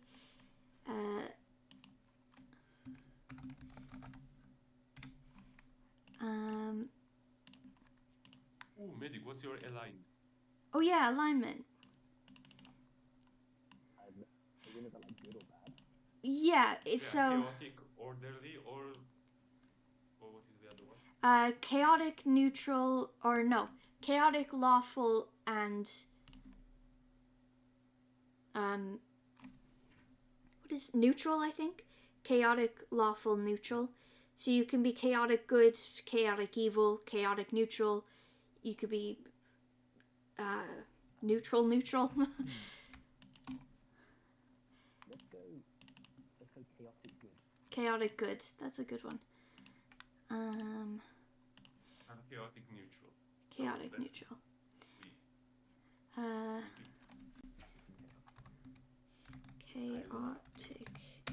Chaotic good.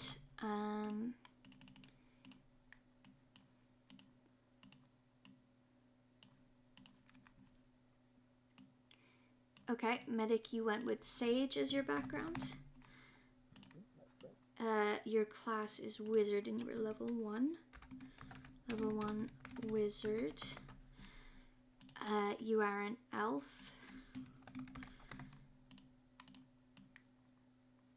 Okay, your armor class, what is that?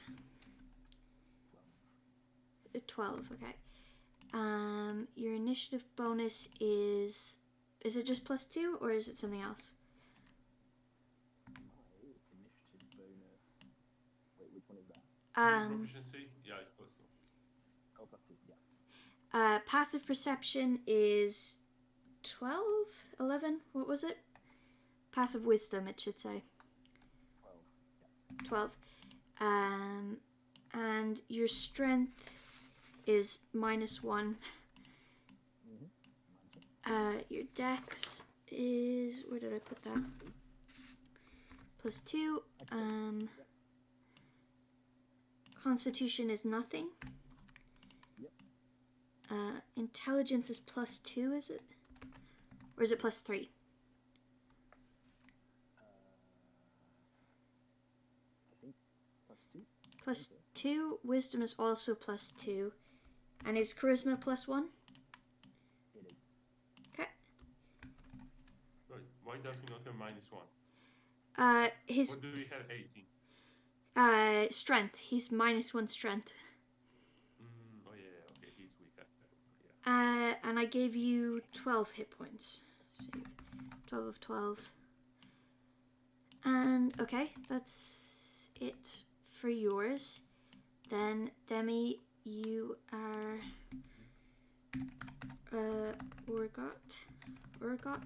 Yep. Urgot. Half orc, Half orc. soldier, Half orc. barbarian. Other class. I have strength +3, dexterity +1, constitution +2, intelligence nothing, wisdom +1, and charisma -1. Okay.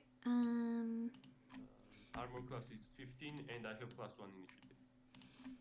15 And +1. armor class 15, +1 initiative, and 15 hit points as well. Okay. What's your passive perception? It's 14. 14. Okay. Was your strength is +3? Is it? Yep. +3 dexterity. +1. And your constitution. +2 constitution. Okay, and I have the rest. +2 constitution. And that's it for that as well. I have messed up in that I cannot get rid of Oblivion's character card. But it's fine. We'll just pretend that that's not there. Okay, let me change my overlay. There we go. Whoops, refresh the wrong thing. Well, it's fine.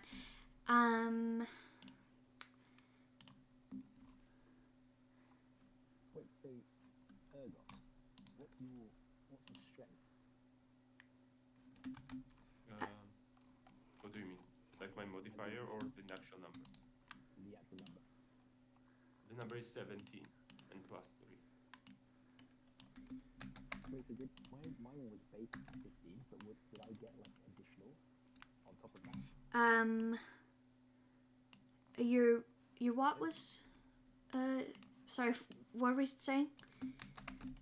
Because like I picked 15 as my intelligence. I can't remember if I got like a bonus for that. You did, I think. I think it only brought it up to 16. Okay.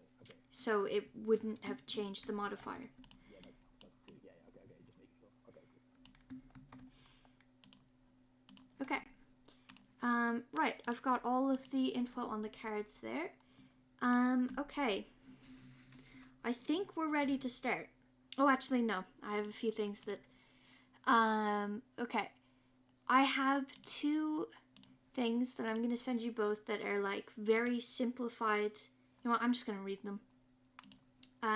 Very simplified rules, which I think you guys already basically know, but...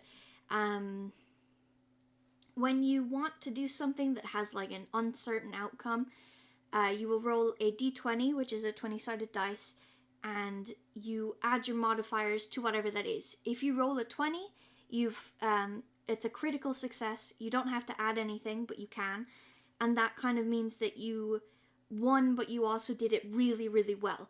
So if you were like jumping off of a building, you succeeded in jumping off without hurting yourself, but maybe you also did like a backflip. If you rolled a 1, you don't add anything, and it's a critical failure.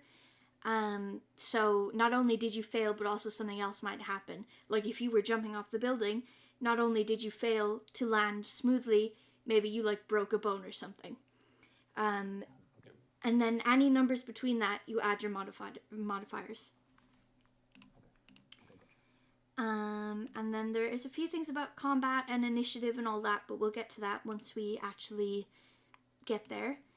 And one question. Yeah. Just a second. Is an unarmed attack a melee attack? It is, right? I think so. It just means that, yeah, you're better at it, right? Okay. I think I might be one-shotting everyone using my face and looking at it. Okay. Yeah, there's a few other things, but we'll get to them as we actually play. And just remember that this is like an open game. You can do absolutely anything you want. So don't just rush in head first. Like if there's a situation where you're like you have to fight, or you think you have to fight something, but maybe you think you definitely will lose, you don't have to fight them. You technically could go through this whole thing without fighting anyone. I have to fight them. I don't know. You can fight. But you don't have to, right? You don't. I'm laying out everything. I'm explaining stuff, but you don't have to go with everything I say. You can do whatever you want. I mean, I would prefer it if you went along with the story that I wrote, but you could technically do anything. Of course. And I'm also going to give both of you a healing potion. So just put in your equipment. It's just going to do 1d4 plus 2. So you're going to roll a d4. If you want to drink it, you roll a d4, whatever that is, plus 2. Just so that you don't die. Just in case. You don't have to use them, but... And also just a warning for people watching this. It is a horror campaign. I've not gone crazy. I've toned it down a lot. But it is still like horror elements. Also just D&D in general. is a little bit inherently violent. Like when you're fighting, you're fighting. So just a general warning for viewers that it's all good and fine, but just, it is horror themes. Okay. I think we can get straight into it. Yeah. Okay, so as you guys know, you saw a post-it note on a community board of a town or a village asking for help, and that's all you know going into this. My God, anxiety suddenly got really bad. Okay.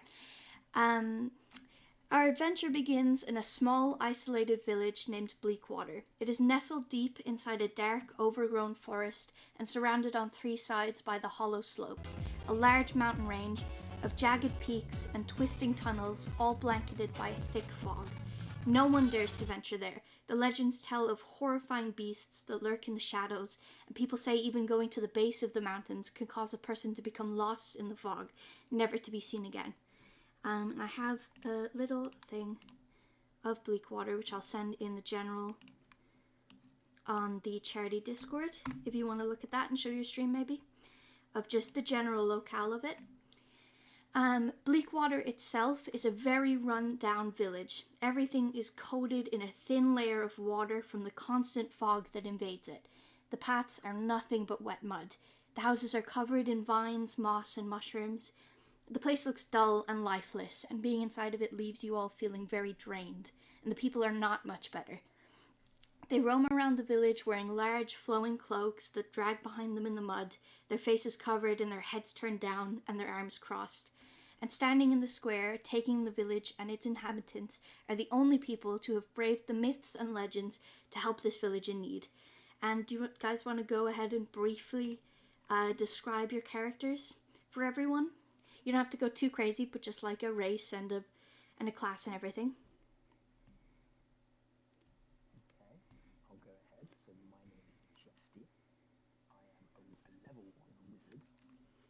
Background sage. I am inherently an elf, which I take very proud of being an elf. I could tell a bit of background about me, but I'll let Ergon go next. Okay. I'm Orgot. I'm 18. Do we go through like height, like 6'6", around like You 90 can, kgs to 100 pounds? Yeah, if you want to. Like that. So like Go. a tall, Yep. slim half orc with like gray skin, kind of like default stuff. And okay, yeah, so in character. And all I can say is I'm a good tank, and I'm good with my hands. Is all I'll say. Okay. A hooded figure walks up to you, their entire body covered with the cloak that adorns all of the villagers in Bleakwater. Their gloved hands are clasped in front of them, and they stand hunched in on themselves. You've come here to help us, I presume. The figure speaks with an audible wheeze in their voice and rubs their hands together nervously as they look to you for an answer. Okay. Who wants to take the lead? So everything is in common, right? At least for now. Yeah. It is. Okay. I don't know. Mike, Orgot, stay silent. Doesn't say anything. Okay, I say to him in a very kind of like uncertain way, trying to get a feel for this guy. I'll say, that depends what we're helping you with. Well, as I'm sure you saw on the notice board, a lot of our people have been going missing over the past few months, and we're terrified. We believe it is some kind of creature. We've always known that there are creatures in the woods, but we've always been kind to them. We've left them offerings so that they would leave us alone, but the offerings don't work anymore. And people are going missing in the middle of the night, and we need someone to find what it is and stop it. I cut him off and I say, what offerings? We've What type of offerings? We've been leaving goats out. We think that it's some kind of animal, maybe, or maybe something smarter. We really don't know. We have been finding magical residue around the village, which is strange because we're all wizards, but we do not use magic during the fall seasons because that would be disrespectful to our god. We have to have faith in our god that they won't, lead us astray, so we don't use magic. And there has been so much magic traces around the place over this past few months, and we don't know. We don't know what's doing it. It could be that the people who are being taken are casting spells as they're being dragged away in desperation, but we don't know. When you say, I ask him, when you say magical residue, can you tell me a bit more about that? Well, we've been finding ruins carved into areas that are they've been carved into, well, not carved, they've been drawn into the mud, and they've obviously been rubbed away as if we wouldn't see. But we all know spells. We can detect magic, and we can tell that there have been magic spells going on around here, but we don't recognize them. But it is possible that it could be the people going missing, but we really don't understand anything that's happening.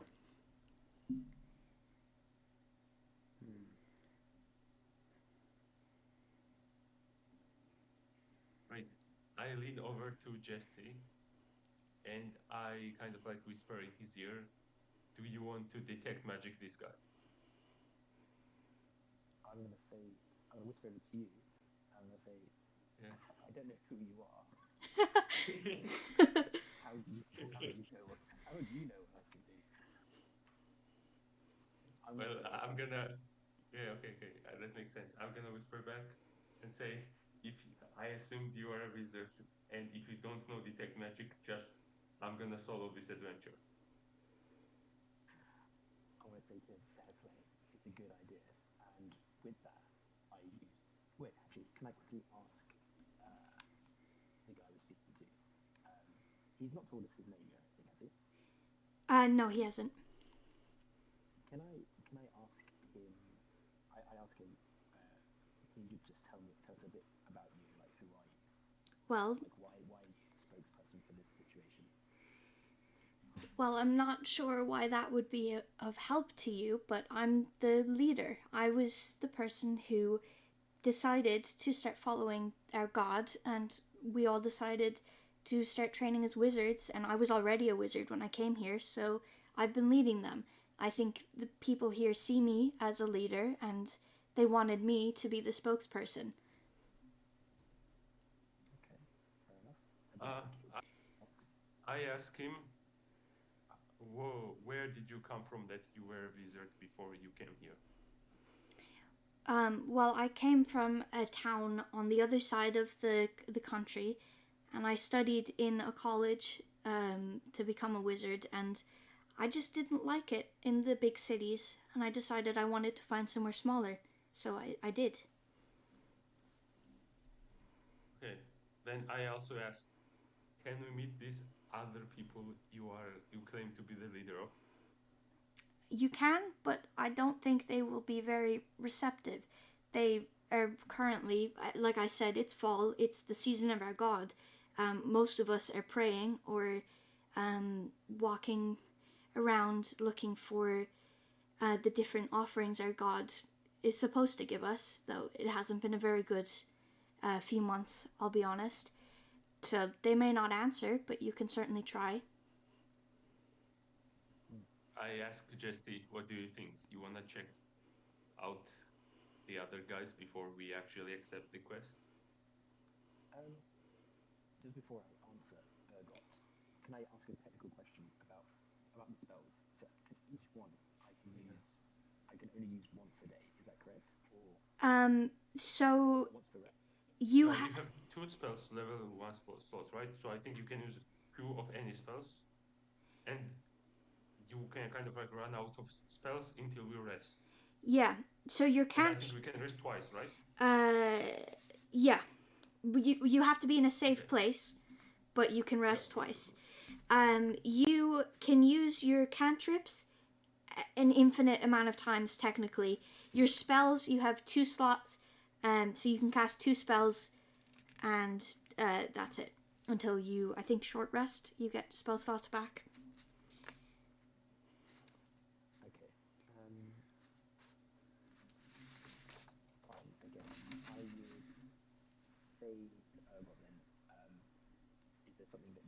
concerned about. Wait, are we whispering this, or are you? Yeah, we're like, we've Okay. taken an aside. Okay. Okay. Then I whisper back. This guy is as shady as the worst of the villains I've met. I'm not gonna lie. So I don't trust him in a bit. So maybe we can detect magic him, or we could go to the other people and detect magic them, because he claims that they shouldn't use magic. But if we go there and there is magic, I don't know. That sounds suspicious to me. I'm trying to just cover our bases. I don't take requests unless I'm sure it's for the good. And also, just to confirm then from the story then, so Yeah. in the village or wherever the place, what's the bleak, Bleakwater. Bleakwater, people have been going missing. There is like an order of wizards in Bleakwater. It's not just the wizards that have been going missing. Is that correct? No, so yeah, that's correct. Sorry, everyone in the village has been training to be a wizard. Some are just training, and everyone has been going missing, not just from one group or the other. Okay, sorry, I understand now. Yeah. Okay then. Okay. Yeah, and I also whisper to Jesty. I'm not gonna lie. My first theory is they are sacrificing people to the god. Is all I'll say. Yeah, I'm gonna say so. Ergot. The thing that I'm concerned about with this dude is that he was a bit cagey with me asking him like, who are you, and like, why are you the leader? And then, despite the fact that they're so like concerned that they are asking for help, they don't really want to interact with the help. That's a little bit strange to me. So I think maybe we can try and push to get the group, or at the very least, if that isn't a really good plan, I can detect magic to see what's going on. If there's been anything, if we think that maybe they're not telling the full truth. Okay.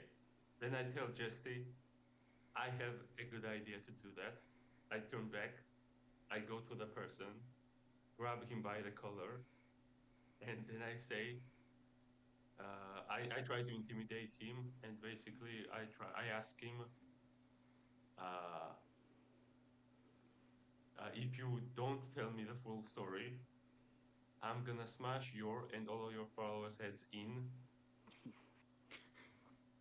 At this unless point, I don't you. want to back away. Oh I'm yeah, really, really surprised. if you don't, basically I tell them, if you don't tell me the full story, I'll smash both your and all of your followers' heads in if I find out you were lying. And Okay. I try to kind of like get him to say the truth. What should I do? Should I roll anything? Yeah. Roll a d20. For what? Sorry. Give me a second. Let me look at these. You want intimidation, which is charisma. So charisma, intelligence, or Okay. Okay. charisma, So intimidation. I should roll intimidation, right? Yeah. Okay, so I have +1. Okay, let me roll. Oh, I rolled 4. Okay. It's not gonna work. Okay, so a 5. He kind of just stares at you and like kind of pushes at your hand a little bit, like, please let go of me. But he doesn't seem intimidated. Okay, I let go of him and I go back to Jesty and said, well, my plan didn't work, so now it's your plan. I turn to the leader and I say, sorry for my friend. He's sometimes a little overzealous, but he means well, I promise. I think it would be helpful for both of us if you could at least take us to a group that you represent in some way, so that we know that you're just, you're asking for our help, so we can get a little bit of reassurance from your side as well. All right. So he leads you through the town square over to a little bench where there is a little girl and a few other people, all of them dressed in the robes, all of them completely covered, none of them looking up around them at all, and a few of them are kind of whispering, like to themselves, not to each other. Can I make out what they are saying in the whispering? Yeah. What would that be? That would be perception, I think. Roll a d20 for perception. Okay, I have +3. Okay.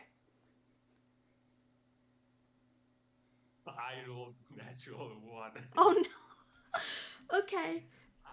No, you have no idea what they're saying. You can't hear it at all.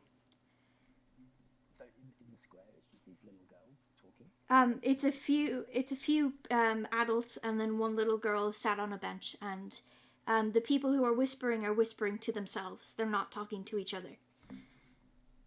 Okay. Can I see if like anyone in the square seems a little bit out of place? No, well, I mean, they all look strange, but they all are wearing the exact same robes. They're all walking kind of hunched in on themselves, looking down. No one seems particularly out of place. Okay. I turn to the guy that's reading this letter. We don't know his name, right? No, you don't. Okay. First of all, I say, sorry, I didn't catch your name. What is your name? Leo. Hello, Leo. Okay. I ask him why he's brought us here. Like, is this the you bringing us to the people you represent, or like why are we here?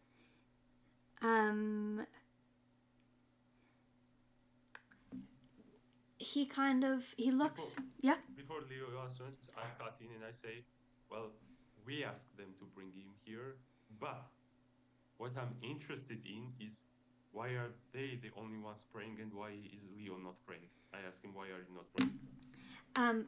Well, each of us takes a certain time during the day. It's not necessarily we all have to pray at the same time. I've already done my prayers this morning, which I did so that I could meet you all at a reasonable time and have my prayers all done for the day. Okay. Then I say, great. Then take us to the people who are also done with their prayers so we can actually have a discussion. Okay.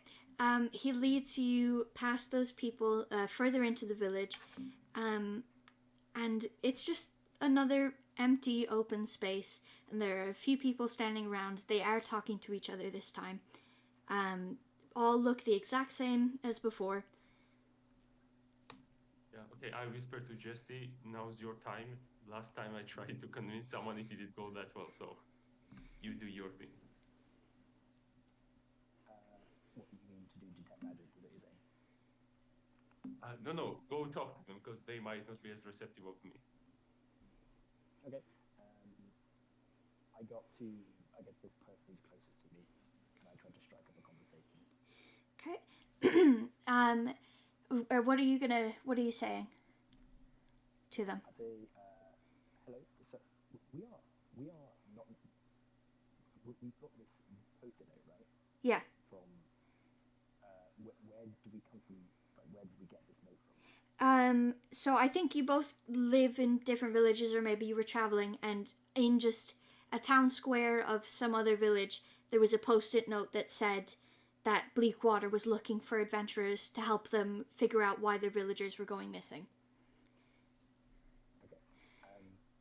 I approach one of the random cloaked people, and I sort of very pleasantly wave my hand in front of their face, like, hey, and I say, hi, sorry, we're from out of town. Wanted to know a bit about the area. Is there anything that you can tell me? I want to be really, really vague. I don't want to give away any reason why I want to speak to them. Okay. I just want to say what is there to do around here or stuff like that. Well, it's pretty surprising that you're from out of town. I mean, I'm assuming you're here to help us, otherwise you wouldn't be here. Nobody travels to these parts. I mean, they're cursed. They're, people go missing all the time. People are killed all of the time. I'm surprised that anyone came to help at all. Okay, cool. I turn to Ergon with a kind of approving look. What do you think, Ergon? I say, I still don't trust them. Can you ask them why they came here if no one else comes here? Can I ask what? Sorry, say it again. So, can you ask them why they came here if no one else comes here, to the point that they are surprised even we came here as adventurers? Like, why did they come to the Bleakwater? Because like Leo mentioned that people come here to train as wizards, right? So can I ask them why did they come here to train as wizards? Yeah, I can ask. I imagine it's because this is just this sort of central location for that. I imagine it's I'll ask. Yeah. Well, yeah. And what to clarify, Urgot says, the reason I'm telling you to ask that is because why would they come here in the middle of nowhere at Bleakwater than when they could go to any popular city with much more reputable wizards and schools? Okay, I asked the I turn back to them and I say, what is the particular draw to Bleakwater? Well, there wasn't much at the start, to be honest, but I personally I grew up here, and we left, and then we heard that people were learning to become wizards, and I didn't like the city anymore. I didn't like it, so I decided to go back home. And I know it's dangerous, it doesn't really make sense that we would have set up here, but for all of these years, we've been giving offerings to the creatures in the forest, and they've been working. Nothing has attacked us ever. This is the first time we've had an issue. So, it's not safe for travelers, but for people who live here and who worship our god and who give offerings to the forest, it's pretty safe and it's isolated, and we all like that. So as soon as I finish, I don't even wait for Jesse. I just immediately ask, wait, it seems like when you left the village, there was no wizard gathering or wizard practice here. Then the wizard practice developed, and then you came back. How long has this wizard practice been going? Well, I was very young when they left, and I'm an elf, so it's been quite a while. Because Leo is also an elf. It's been, I'm not sure to be honest, about 100 years maybe. It's been a long time.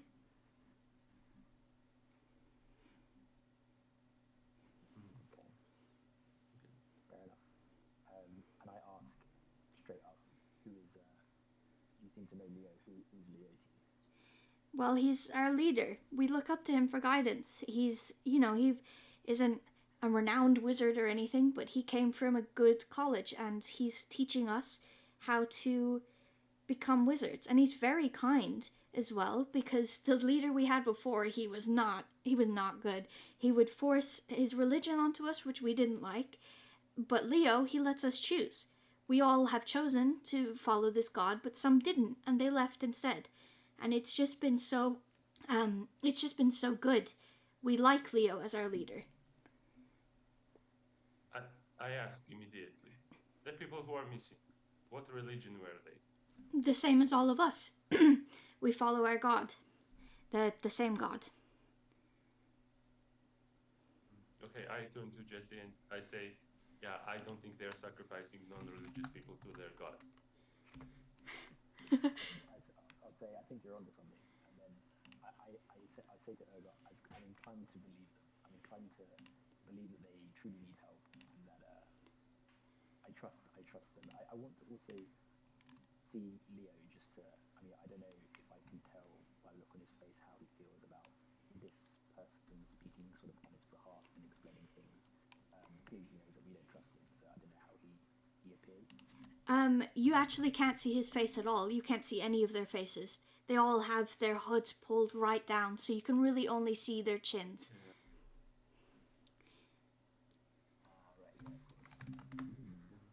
Okay. Yeah, I say to Medic, I still don't, so no, I say to Jesse, I still don't trust anyone who doesn't show their face, but I feel good enough to at least start to figure out what's going on. Yes, I do as well. I'll say to Leo, I'll say thank you for bearing with us. How would you want us to help you? Well, there is, we think that whatever it is coming from this specific place. And he leads you to pretty close to where you are, just off to the side, at the entrance to the forest, I guess. It's not like an actual entrance, but right at the side of the forest, there is a pretty distinct and fresh trail in the grass, like where you can clearly see someone has been walking through here a lot, but it looks new. It looks like very new. And he says that we think they're coming from here. We're not sure, but it seems pretty coincidental if they aren't coming from here. Okay, I'll I'll say to Leah then. So you're fairly certain that things are coming into the village, taking people. Has anyone seen anything or got any sort of solid reason to believe that, other than like the ruins that you've seen? No, to be honest, no. I mean, I suppose they could just be leaving of their own accord. There's no breakings or anything, which I guess, yeah, maybe they did just leave, but it just feels weird that they would just get up and leave. So we just assume that it must be something bad, because there are creatures in these forests that would want to kill us. We thought the offerings were enough, but maybe they weren't.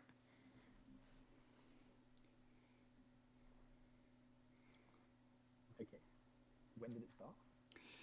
It's been a couple months now. It wasn't consistent at the start. We've only lost about 10 people, but it has been speeding up over the past week, and we think it's actually becoming an issue. At the start we thought it was just a one-off, but now it's becoming an issue.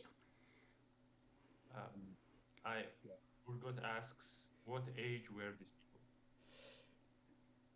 people? Well, they're all of different races. A few of them were humans, some were elves, so none of them were of any age that seems significant. None of them were elders, none of them were kids. They were just adults.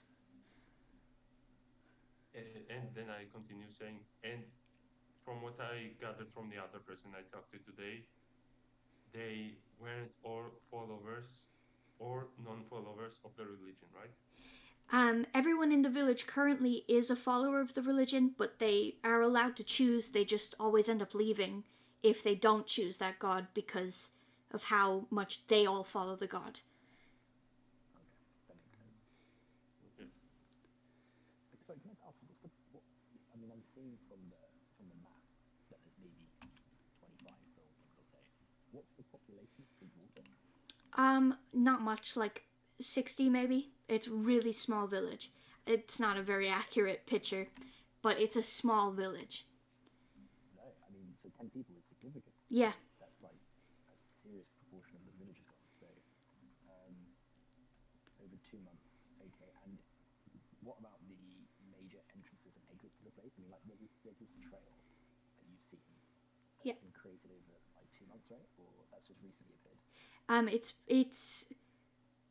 It's we're not sure. We think that, because it's a trail that wouldn't appear the first time someone walks through there or the second time, but it would appear over a couple times people coming over. So it's appeared recently, but we think it's connected to all of them.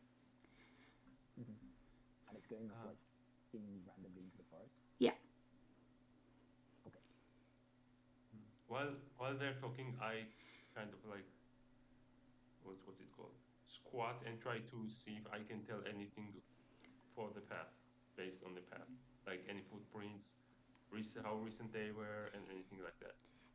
There is no footprints at all. It's not in mud. It's like very thick, tall grass that has been trampled down onto itself. So it's not like an actual trail. It's just like something had consistently squashed down the grass. Does it look like anything rolled over, like a wheel, or was it just like random sounds? Yeah, it just looks like someone just walked through it randomly. Okay. How far are we from that original sort of town square thing? Not Like the far. nearest thing? Yeah, I would say that. Let me look at the picture. If you look at the very first house, like towards the sign of Bleakwater, you would have maybe walked past the dead tree and gone just past there. Like, you're not very far into the village at all. Okay. Completely fine. Okay. Go on, sorry. Go on. Yeah, I whisper to Jesty, you think worst case scenario we can take on 60 wizards? I ask him, why are you so anxious about these guys? Like, what's giving you the heebie-jeebies? Okay, I answer, this is not my first rodeo trying to save people, and more than I'd like to admit, the people who ask for requests are no less evil than the people we end up punishing for those requests, is what I answer. Okay. Fair enough. So forgive my distrust. Yeah, fair enough. I would say I think we've got a pretty poor chance up against 60 people, especially if they all know magic.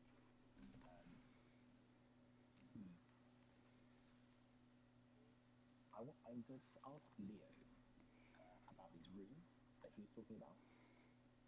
Okay. Like where they are. Okay. I don't think there would be any left. It rains a lot. Oh, because they're just drawing to the mud, aren't they? Yeah. I mean, you can ask about them and he can describe them, but I don't think there are any still there. Yeah, sure. Go on then. What were they like? And like, where exactly were they? Well, they always appear right next to the house that they always appear next to the house where the person is taken from. You know, their house. They've got runes drawn into the mud beside their house, and they're always just strange shapes. We're wizards. We study a lot of magic, but we don't recognize them. We only know that they're magical runes at all because they have traces of magic on them. They're just random shapes to us. I don't recognize them at all, which is another part that really confuses us. While Jesse and Leo are talking, because I am like squatted down, right? Because I was investigating the glass. Yeah. Can I try to take a peek under Leo's hood because I have dark vision? Can I like try to make out his face? You can try. What would that be? Okay. I think probably stealth, because, I mean, if he sees that you're trying to look. Yeah, stealth, dexterity. Okay. I have +1 for that. Let me roll. I get 7. Okay, 8. This is why, just as a side note, this is why I didn't want to roll for stats. Because I was going to end up Yeah, a very big character. that's fair. He kind of startles a little bit and just grabs the side of his cloak and turns it more towards, like, more covering his face, and turns away from you a little. But he doesn't make a big deal, he just kind of looks away.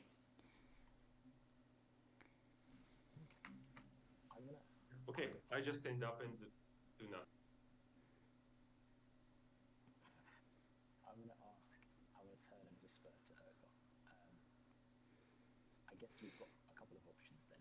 We can continue to get a good foundation for understanding before, or we can just travel down this. We can just see what's down there. I tell Jesse, well, the other person in the square or wherever we were, when I talked to that person, they told us Leo was a elf, right? Yeah. Do you think it would be worth it, asked Jesse, for me to try to take off his hood before we embark, or do you think that's too aggressive and would make all of them try to fight us?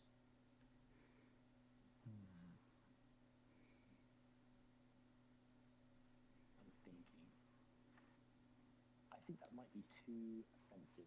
I'm trying to think, would they necessarily, like, what would be the downside of doing such a thing? Would they just, like, kick us out and be like... Yeah, I'm thinking 60 wizards try to fight us is the worst case I'm thinking. Okay, let's not. I think I'm quite... Like you said, it's not your first rodeo. This is my first rodeo, so perhaps I'm being naive. But I'm quite happy to do some initial investigations. I'd be quite surprised if... well, I guess they could have already organised it so that they knew we were coming and whatever. But I'm happy to give them the benefit of the doubt. I'm tempted to go and look at maybe the last person that went missing.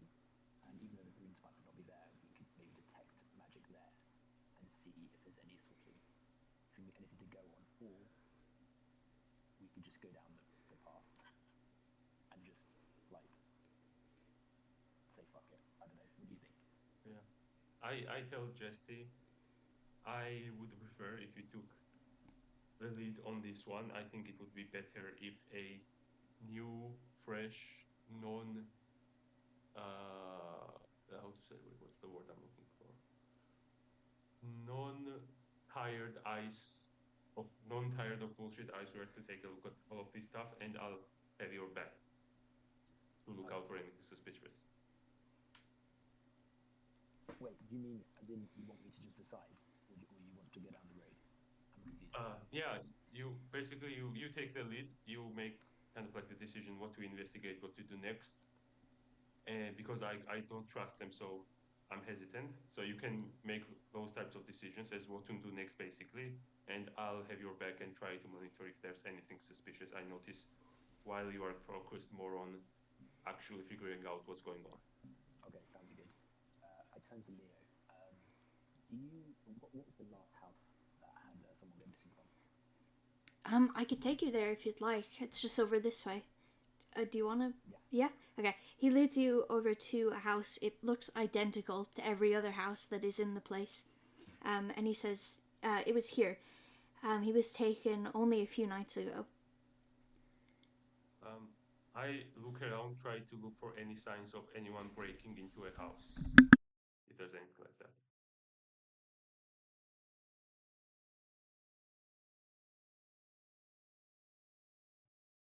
Ah, hello? Is anything Did on? I cut off? Oh, he's muted. He's muted. Oh yeah, okay, yeah. Oh, the suspense. Mm. So, like, for these things, just so I understand the mechanics, if you want to look around Mhm. or do something like that, do you always need to do a perception check, or is I guess some things are super obvious that like Yeah, you don't need. depends. Basically, usually, if it's something super obvious or nothing happens, DM just says, no, you don't even need to roll for anything, nothing happens. But if DM feels like you could see something or you could deduce something or think something, then DM tells you, yeah, roll, let's say, perception. If he thinks you were trying to perceive something. And then if you beat it, the DM will give you the information he thinks might help you. If you don't, he'll tell you where nothing happened. And so, do they? But yeah. Let's say that he's got something like, let's say that this required a perception check to see if there's any break-in Yeah. signs of break or whatever. But he knows that it's really hard to find. Like he's the one who determines the cutoff score. Yeah, he determines based on if he how important he thinks it is. Okay. Yeah, Easy. and also the oh yeah. Hi, sorry. Yeah. Um, I decide what the number you have to beat is, but it's like based off of how hard it should be.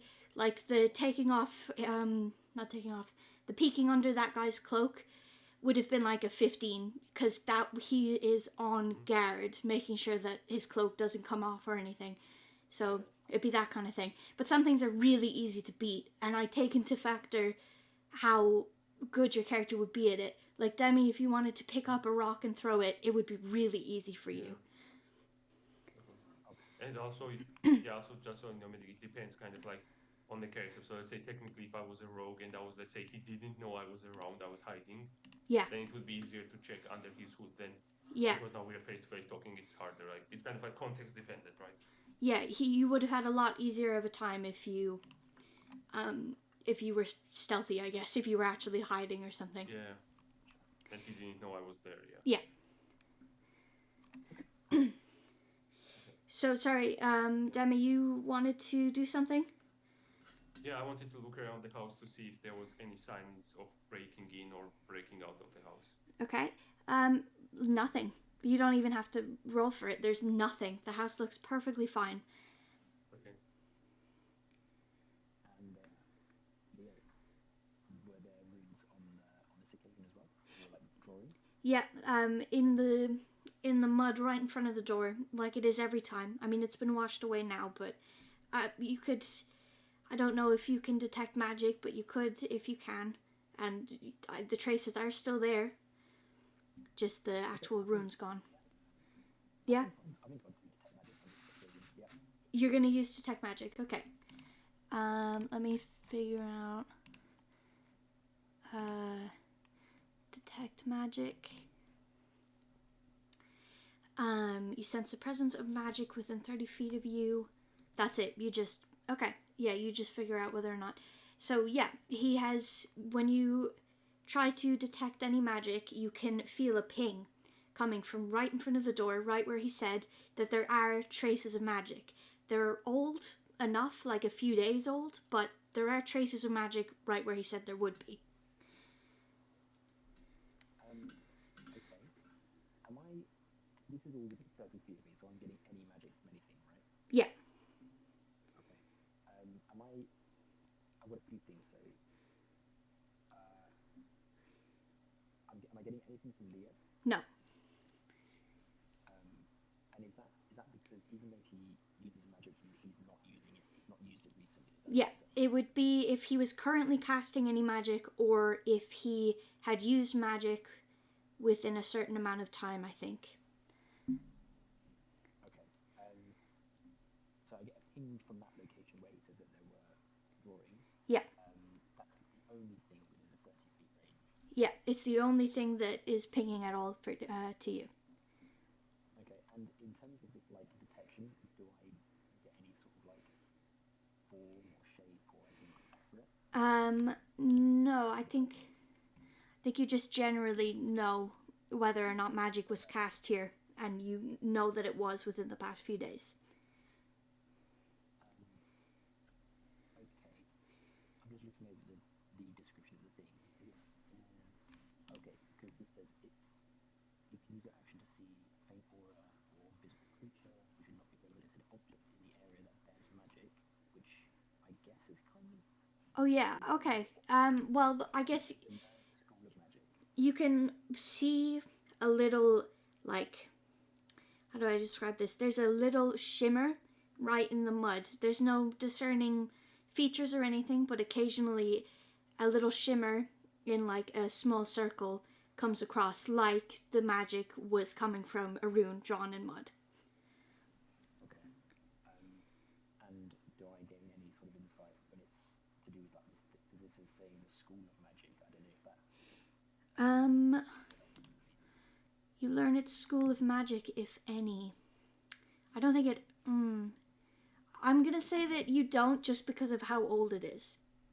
If it had been currently cast or cast recently, maybe, but you can only discern that there was magic cast here, not what kind.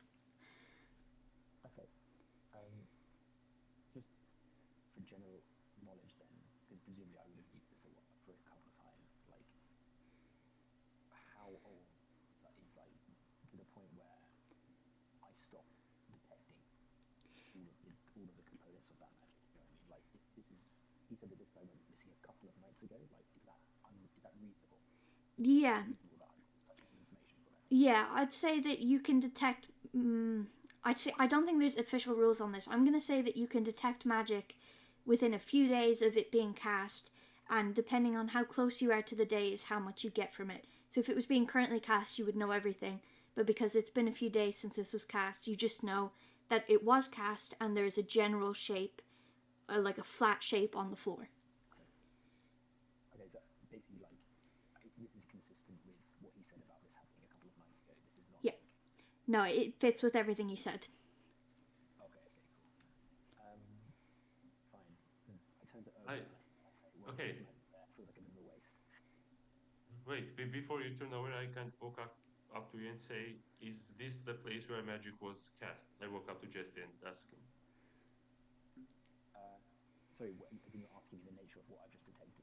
Is that what you mean? No, yeah, I asked you, was there any magic in that place specifically where he said? I say, well, I can't really make too much out of it, but yeah, basically exactly where he said. It seems that there's a sort of circular kind of what probably was a rune or some sort of like magical disturbance on that specific spot, and there's nothing else around.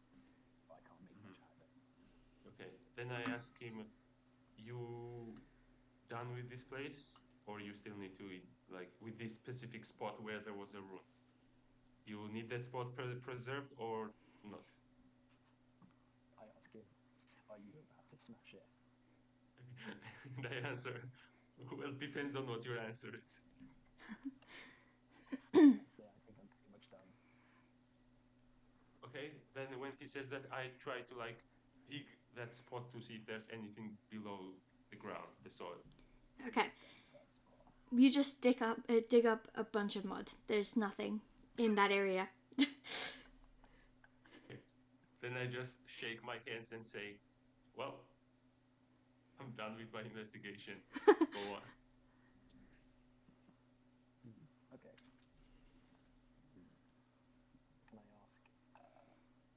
Well, I assume this is that it's blocked by 1 foot of stone. I don't know how sturdy this house is. Like, would I have been able to detect magic within the house as well? Yeah, all of the houses are made of wood, and they're not very well made or well kept at all. So you would have been able to detect magic within 30 feet of the inside. Yeah. Okay. Okay. Do you want to check inside the house? I say, yeah. I always want to check things. Okay. Well, yeah. You can go in if you'd like. Yeah. He walks over and he opens the door and lets you guys go in. Okay. Yeah. Anything special we see in the house? Anything No, noteworthy we just I try to see anything. No, it just looks normal. There's nothing out of place. There's no signs of break-in or anything knocked over. It just looks like a lived-in home that hasn't been lived in for a few days. I try to look for any weapons or anything that look wizardly. Do I find anything? Above the mantelpiece, like the fireplace, there is a sword, but it's very clearly not been used for a very long time. It's just like decoration that they have up there. Okay. I ask Leo, is this sword decoration just, I don't know, would I find this sword in every house, or is this just the decoration for this house? This is just his decoration. His father was a soldier, so he wanted to keep his sword up in a place of display. Okay.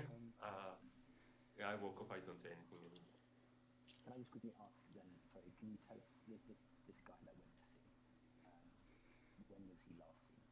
He was last seen about 3 days ago during the day, and then after that, nothing. So we found the ruin the next day outside his house, and nothing since then. He was seen right before entering his home as well, so we know he went missing during the night. Unless he came back out, but like before nightfall. But yeah. The last time we saw him was just after dinner, going back to his house. So, like, evening time, night time? Yeah. Can I just quickly look in his bedroom? Yeah, sure. So these houses are not very big. They're like 3 rooms, the entrance room, a bathroom, and the bedroom, which is tiny. And there's nothing. It just looks normal. The bed? The bed is made. Like, he didn't get into it that night. I go to Ergot. Yeah, that's exactly what I was looking for. So, like, this guy has gone missing. I mean, unless the thing, if anything, took him. If that's the kind of the thinking we're going down. It's taken him and made his bed, right? But it's gone, or it's taken him before he's gone to bed, and done so without making any noise, without alerting anyone around. Yeah, like, what do you think? I look around and see, does the place look like very orderly and neat? It doesn't look neat, but it doesn't look overly messy. It just looks like he lived here. You know, there's a cup out on a table, and there's like the pillows off of his couch are a little askew, but it's not messy. It's just not very neat either. Yeah. Okay, then I answer Jesty after looking around. I say, I am inclined to agree, because looking around, he doesn't seem the type of person who would be so obsessed with cleanliness that he would make his bed before going out late at night. So I'm inclined to agree with you that he was taken before he got to bed.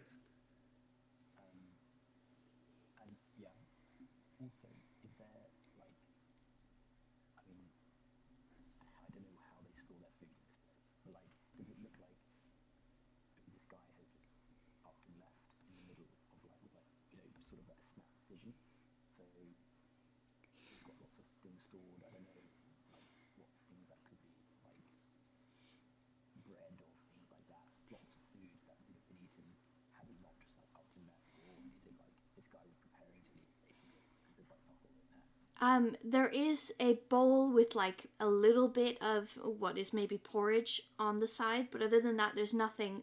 Because they have their own food house. Like the entire village has a food house, and they all eat their dinner together. So he wouldn't have had any food in his house anyway. I go to the porridge and taste it to see if any signs of poison or anything like that. Okay.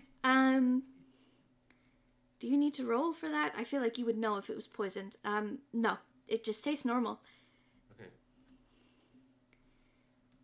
Okay, I tell Jesse, yeah, I don't think it was any type of hallucinogenic drug or anything in the food. I'm thankful that it wasn't, based on the way that you approach that. Okay, fine. Yeah, I don't know. I don't know what's going on. I think that this guy just left, to be honest. Although it would have to be a fairly planned thing for him to then leave like a particular rune outside. Like, I'm kind of more, I mean, based on that, maybe I'm more inclined to think that he's either been taken or influenced to leave. I think it's really unlikely that whatever's taken him would have to be very, very advanced. I don't know. Yeah, okay. After Jesse says his thing, I turn to you and say, is drawing runes something any wizard can do? Well, any wizard could do it, yes, but it's not runes that are in our textbooks. I think it's either runes that we've never heard of before, or they made their own runes. It's not something that we would have learned. We know runes in general, but not these. Can I tell if he's lying? You can roll for it, yeah. You want to roll a perception check? Okay. I have +3 on that, and I rolled 13, so 16 total. You are fairly sure he's telling the truth. That yes, they do learn. They do all learn runes, but none of them recognize these runes in particular. So theoretically, Okay, if this if this person knew what these runes were, they could have drawn them. Okay, yeah. I keep it to myself. I don't let Jesse know that I'm pretty sure that he's telling the truth. Okay. I'm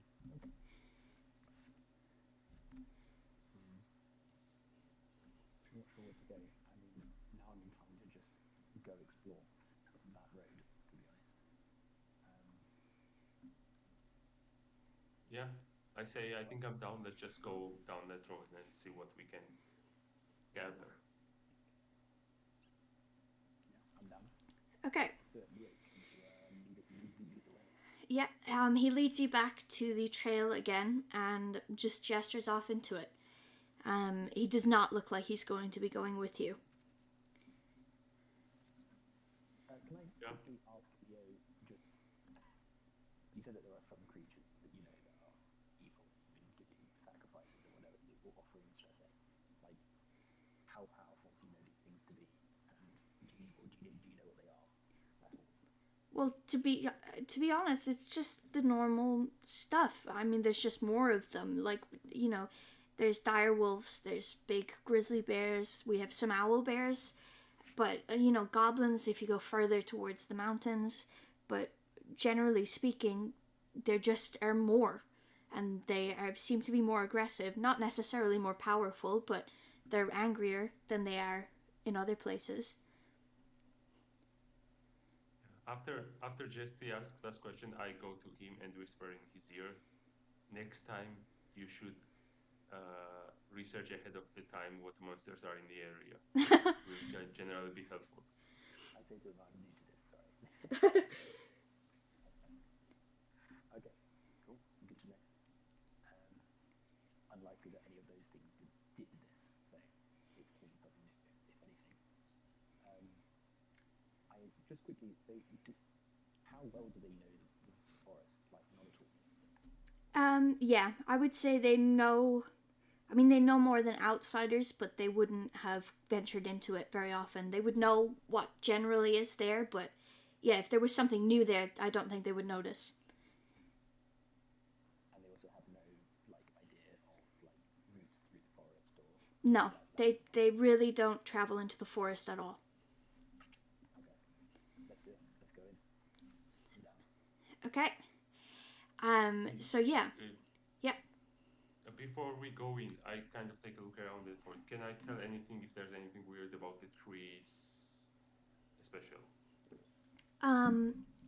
No, nothing that weird. What is a little bit weird to you is that you can hear birds and a lot of little animals which you wouldn't think you would hear a lot of in such a dangerous forest. It's the only thing that stands out to you at all. I ask Jesty, can you also hear animals? You can. I assume I can. Yeah, you both can. Okay, that is interesting. Fair enough. It's that dangerous, huh? Even on the edge of a forest. Yeah, pretty much. Okay. Let's go in. Let's follow this trail. Okay. Yeah. Okay. But also, as we are going through the trail, I leave markings on the trees so we can make it back. Okay. I tell Jesty, Yeah. don't go into random forest without ensuring your way back. Well, yeah, you've quickly realized that that is a good idea because as you get further out, it gets foggier and foggier. It was already a bit foggy out in the town, but it gets a lot worse as you travel into the forest. And as you start to travel, you can feel eyes watching you from all directions. And every time you turn to look at whatever it is, you see something blue dart out from the corner of your eye, but you can never quite catch a glimpse of it. And that continues for a very long time until finally you hear a noise off to your left and you turn to look. And when you turn back, there is someone standing right in front of you. They are a wood elf, clearly of high social standing, wearing clean, neat clothing. Their hair is pulled back into a perfectly styled ponytail. They have a bow on their back and a sword at their side, and they look like a normal adventurer, if not like a bit done up, except for the fact that they are missing half of the right side of their face. The right half of their face is so mangled, you can barely make out anything distinct, just fractured bits of white that were supposedly once bone, surrounded by red gore, and blood slowly drips from their face and falls to the ground and then just disappears. And their singular green eye stares right through you like you're not even there. He fell to the ground and he just disappeared. Sorry, say that again? You said he fell to the ground and he disappeared. No, blood slowly drips from their face, and every time it hits the ground, it disappears. Oh, sorry. No, they're still standing there staring at you. I whisper to Jesty, I swear to God, I'm not even lying. This is why I was trying to get a look under their hoods. I thought this was how they're gonna look like. You think this is one of them? I say, I think they are under the worship of some kind of half-faced god, is the initial gut feeling I get. But as I say that, I turn around and is there like a rock or anything solid that I can grab around me? Yeah, sure. There's a little, it kind of fits in the palm of your hand, a little rock right beside you. I take it and I throw it at that person to, not so strong as to damage them, but to try to gauge if they're like real body or if it will just go through them. Okay, roll a d20. I'm going to say it's pretty easy, because let's say a 5. Get above a 5 and you won't miss. Yeah, I rolled 8. Okay, yeah, you throw the stone and it hits into them and they just disappear into blue mist. There's nothing left of them anymore. I turn back to Jesty and I say, well, this looks like your area of expertise. What do you have to say? Hang on, sorry, I need to clarify again. The stone burst into blue mist, or the friggin' guy did? The person burst into blue mist, and the stone just kind of fell to the ground. I say to Urgot, like, well, I guess I'm not going to be asking him any questions. Yeah, and I say, well, I couldn't really have seen this coming. And plus, do you want to trust something that's apparently not even living? Perhaps not. This would have been a good time to have used detect magic, but alas. But you only have one more spell level 1 cast, by the way, medic. Yeah, no, I'm not going to use it. Okay. There's literally no remnants of this guy now. No, nothing. Okay, I look around. Is there anything else around that's No. You can still feel eyes on you, but you can't see the blue thing out the corner of your eye anymore. There's nothing. It's just a normal forest. Can I try to perceive how many eyes? Like, is it a lot of eyes or a few? You know what? Yeah, okay, that's fun. Let's say perception check. Yeah, I think perception have +2, right? Okay, perception plus. And I rolled 6, so 9 total. Yeah. Okay. I haven't rolled above 10. Okay, you're not entirely sure, but you do think it's like quite a few. You think it's more than 10, but you have no idea how many past that. Okay. I turn to Jesse and I tell him, yeah, I feel like we are being warned by more than a dozen eyes. I wouldn't even say living beings. I'm not sure, but I'm not even sure about the number. okay? I ask him, you think that these are the eyes of the same sort of thing? Like this thing is just hiding in the bushes around us and in the mist. Well, I answer, well, it can't be it could be the missing people, but I feel like the eyes are too many for it to be the missing people. And I also don't think they are monsters, because then they would just attack us. So whatever it is, I don't think it's one thing. I think it's multiple things. And I also think they are being wary of us. So I'm also assuming they have some type of intelligence, at least, and a way to communicate. Okay, I'm gonna shout out into the open and just say, show yourself. And wait, before he tried to shout out, I tried to close his mouth so he doesn't shout out. Okay, so I think in this case, both of you roll a d20, and whoever has the higher roll will succeed in what they're trying to do. Okay. Oh, I rolled 17. Oh no. Okay.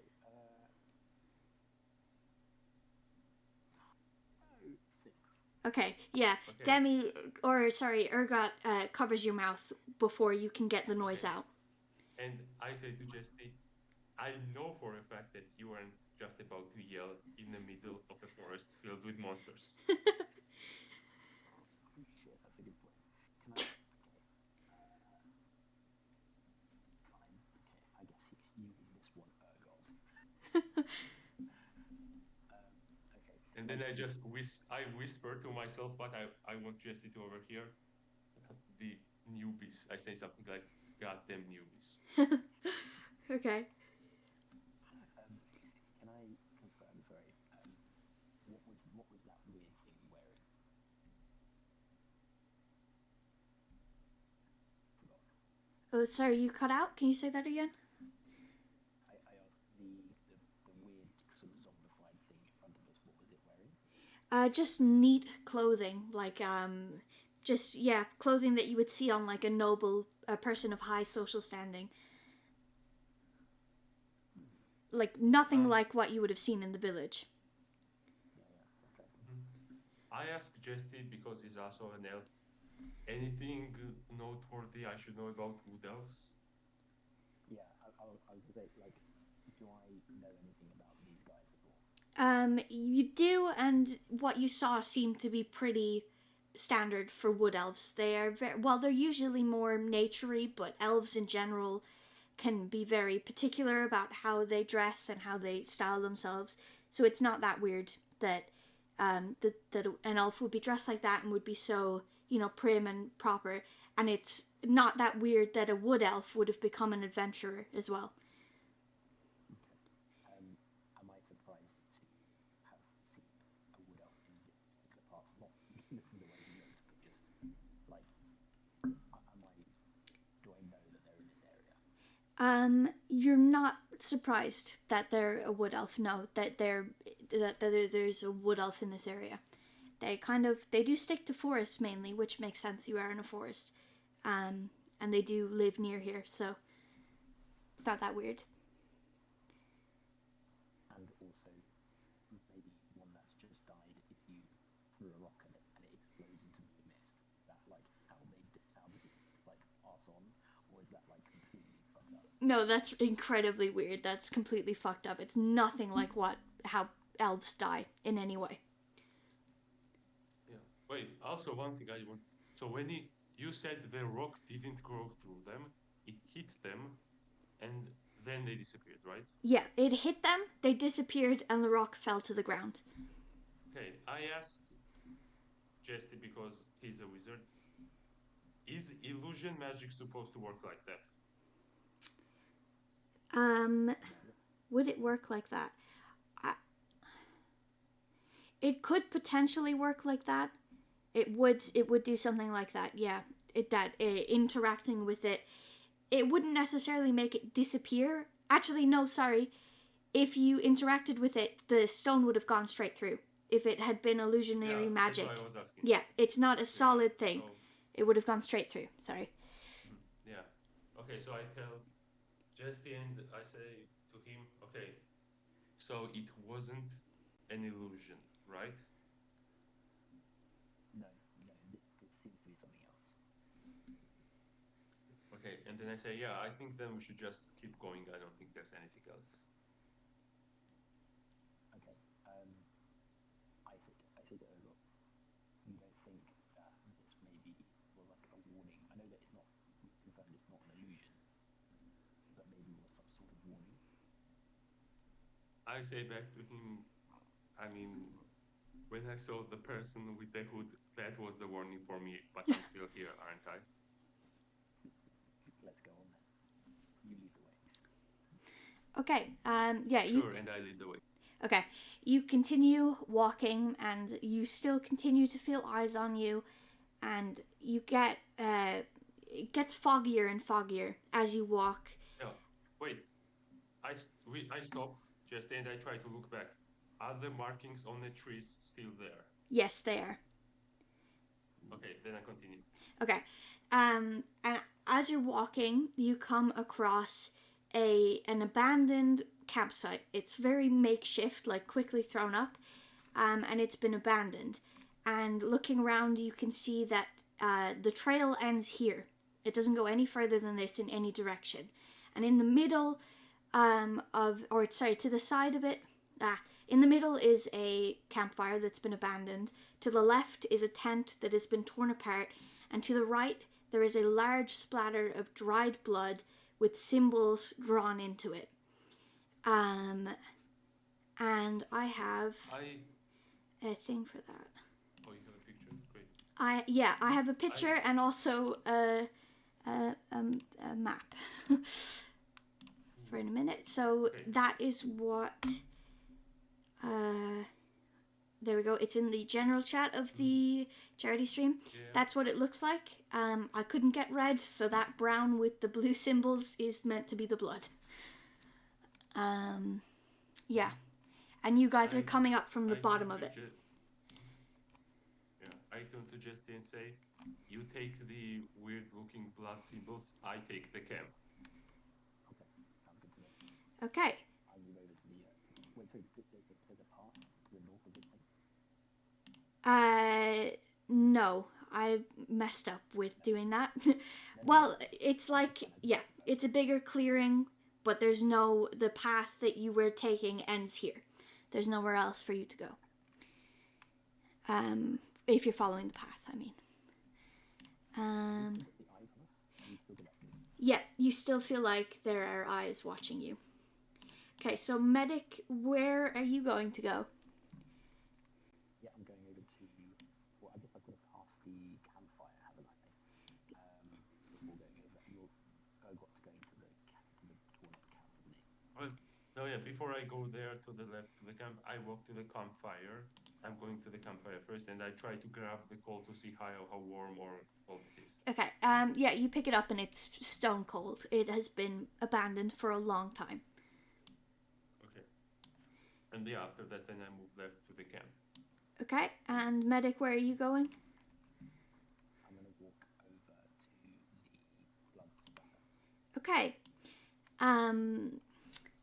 As you approach, you feel the ground begin to tremble beneath your feet, and you feel a sense of dread begin to well up inside of you. And you watch as the blood begins to move. It sloshes around the floor, becoming liquid again, and slowly starts to come together into the shape of a grotesque, rotting hand. And the hand claws desperately at the floor as the blood continues to move, taking the shape of an arm, then a shoulder, a head and a torso, until finally the fully formed body rises from the ground. And the blood suddenly stops, it dries on the figure and cracks and flakes away, leaving behind rotting skin and exposed bones, and they are completely covered in a type of mushroom that none of you recognize. The newly formed corpse turns to you, and it's then that you recognize the figure. The armor, the sword, the bow, and the missing right half of their face. It's the elf from before, and their glowing blue eye stares at you as their hands grasp the sword at their side, and they start to stumble their way towards you. And we're gonna roll for initiative. I also see that happening. You can do, but we're gonna roll for initiative. Yeah, I was gonna throw the coal I picked up, but yeah. Yeah, so if you guys, I'm gonna share my screen, and I will explain how initiative works and everything. Once I figure out how to share my screen. Share your screen. This means we are about to engage in combat. Yes, it does. Okay. And you are the frontline medics. Yeah, if you guys can see can you see that?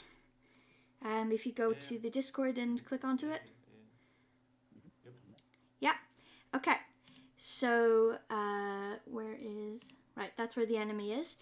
Okay, so how you roll for initiative is you take a d20 and you roll, and whatever that number is, you add your initiative bonus, and that is your turn order in fighting. So the higher the number, that's who goes first. And I also roll for initiative as the bad guy, which is fun. I rolled a total of 5.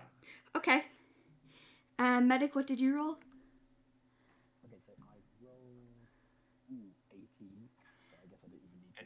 Oh, but plus what? 20. Plus 2. Your initiative bonus. It should be at the top of your character sheet. No. I think it's plus 2. Plus 2. Yeah. Okay, so medic, you were going first. I rolled an 18, but with no bonus. So the undead elf is going to go second, and then Urgot, you're going third. Okay, so so the way these squares work, this is, I think 10 feet. So this is like 10 feet, 20 feet, 30 feet. On your turn, you can move 30 feet and then do an action, plus a bonus action if you have any. So, I have a little thing that shows you what you can do, which I'll send in the charity Discord again. Gives you a general idea. We agree ahead of time. During combat, I think there's 2 ways to go about it. Do you want us to communicate out of the game as well, and like metagaming, or do we just act as our characters as if we were really in the situation? Do you get what I'm saying? So, okay, like, do you understand what I'm saying, Beatling, right? Yeah, I understand. Yeah, you guys can. Yeah, medic.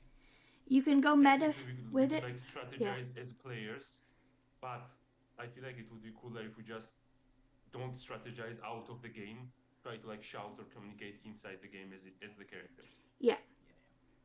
Okay. Okay. Okay, that's good. So, do you see the thing in the charity Discord shows you what you can do on your turn? Yeah. So you can move, you can take an action, and you can take a bonus action.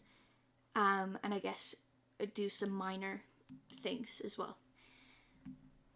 Take an action, take a bonus action.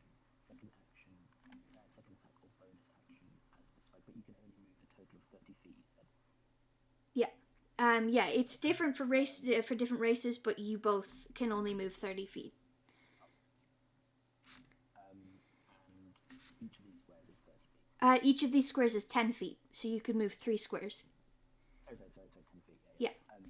Okay, in which case, the first thing I want to do is basically dive behind that, like, angled log, which is like one of the seating for the. This, So, besides Urgot.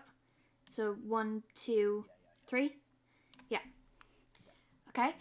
I'm like hiding underneath that, basically. Okay. Yeah, behind it. Okay, that's your... Does it still show that if I'm tabbed out of it? Yes, it does, sorry. yeah, it does. Yeah, okay. Okay, so you've done your movement. You can take an Also- action now. Yep. Yeah, medic. You can also like do a cantrip. Also, one question: how are the diagonals calculated? Are we gonna have the Pythagorean theorem, please? Now, I'll say,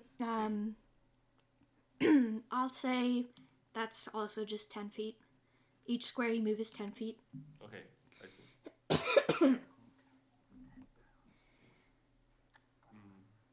Which cantrip do you have, medic, that can actually reach it? No, I was looking at. Wait, so do you 1, 2, 3? I guess all of them should theoretically make it. Wait, let me just open them all up. Mage hand definitely reaches.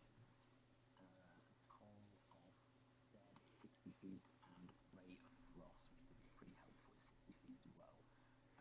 I was just wondering if I could like use my mage hand to somehow like shift you in front of me, but I don't think I can. The yeah. mage hand is very small, yeah. Yeah, Mage Hand has a carry limit. Okay, so 10 pounds. I'm assuming he weighs more than 10 pounds. Yeah, probably.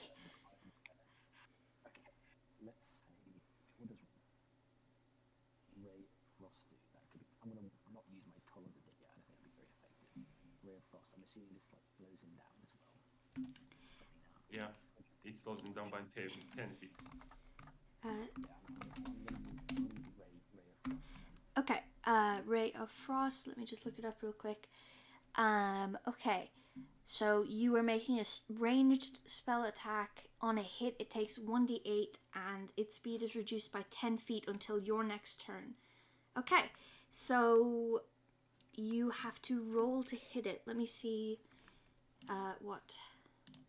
Is it spell save DC? Yeah, spell attack it would be. Okay, so roll a d20 to see if you actually hit it. Okay.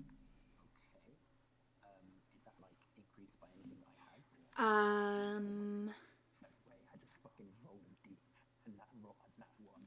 and oh no. Okay. Well, actually, what is? Well, you know what? You rolled a 1. Okay, I was gonna be lenient if you missed a little bit because it's a big cast, but I think you like completely missed. Yeah, you can't be lenient on a natural one. No, on a nat 1, I can't be lenient. So you've completely missed. You've accidentally, I don't know, maybe you tripped as you were going to cast it, and you cast it off this way accidentally instead. Okay. I think unless you are you able to do bonus actions? I think like bonus drinking a action. potion, but you don't really need anything like that. Yeah, it specifies with different things whether it's a bonus action or not. So Yeah. unless anything says it is, then it isn't. Okay, so that's the end of your turn. Now it's the bad guy's turn. Okay. I think he's going to actually let me pull up what he even has. Okay, he's going to move 1, 2, 3, and he is going to try to he's going to try to shoot you, medic. I'm gonna go with you because you tried to shoot him, so he's gonna shoot back.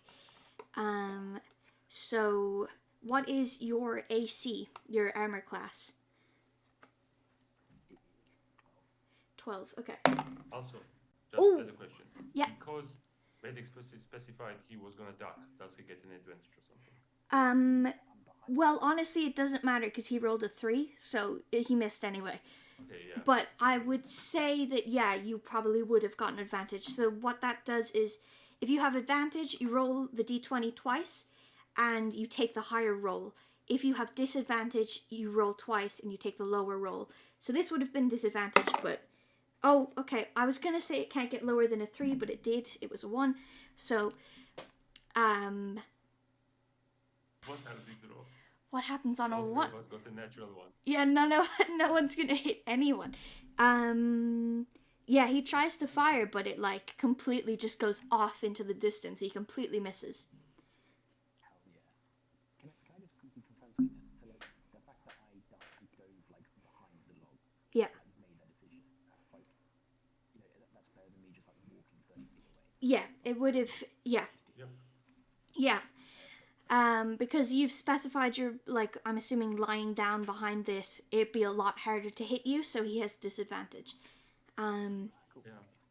Okay. Basically, I think, and correct me if I'm wrong, but basically, you can ask the DM Yeah. if anything, if you feel like you've done something, or context-wise, there's something that would give you an advantage or disadvantage, Yeah. you can just ask. I mean, literally ask about anything at all. If you're like, if you want to see if something would give you an advantage, or if you want to roll something specifically, or, anything, just feel free to ask for clarification, or ask, if you wanted to try and do something, you can ask me what I would make you roll. And, that's all fine, especially for this, because it's the first time you're playing. It's totally fine to ask for clarification on anything. So, Ergot, it's your turn. What are you gonna do? Wait. Before I do any action or anything, Yeah. would like trying to perceive how strong it looks be like a minor action?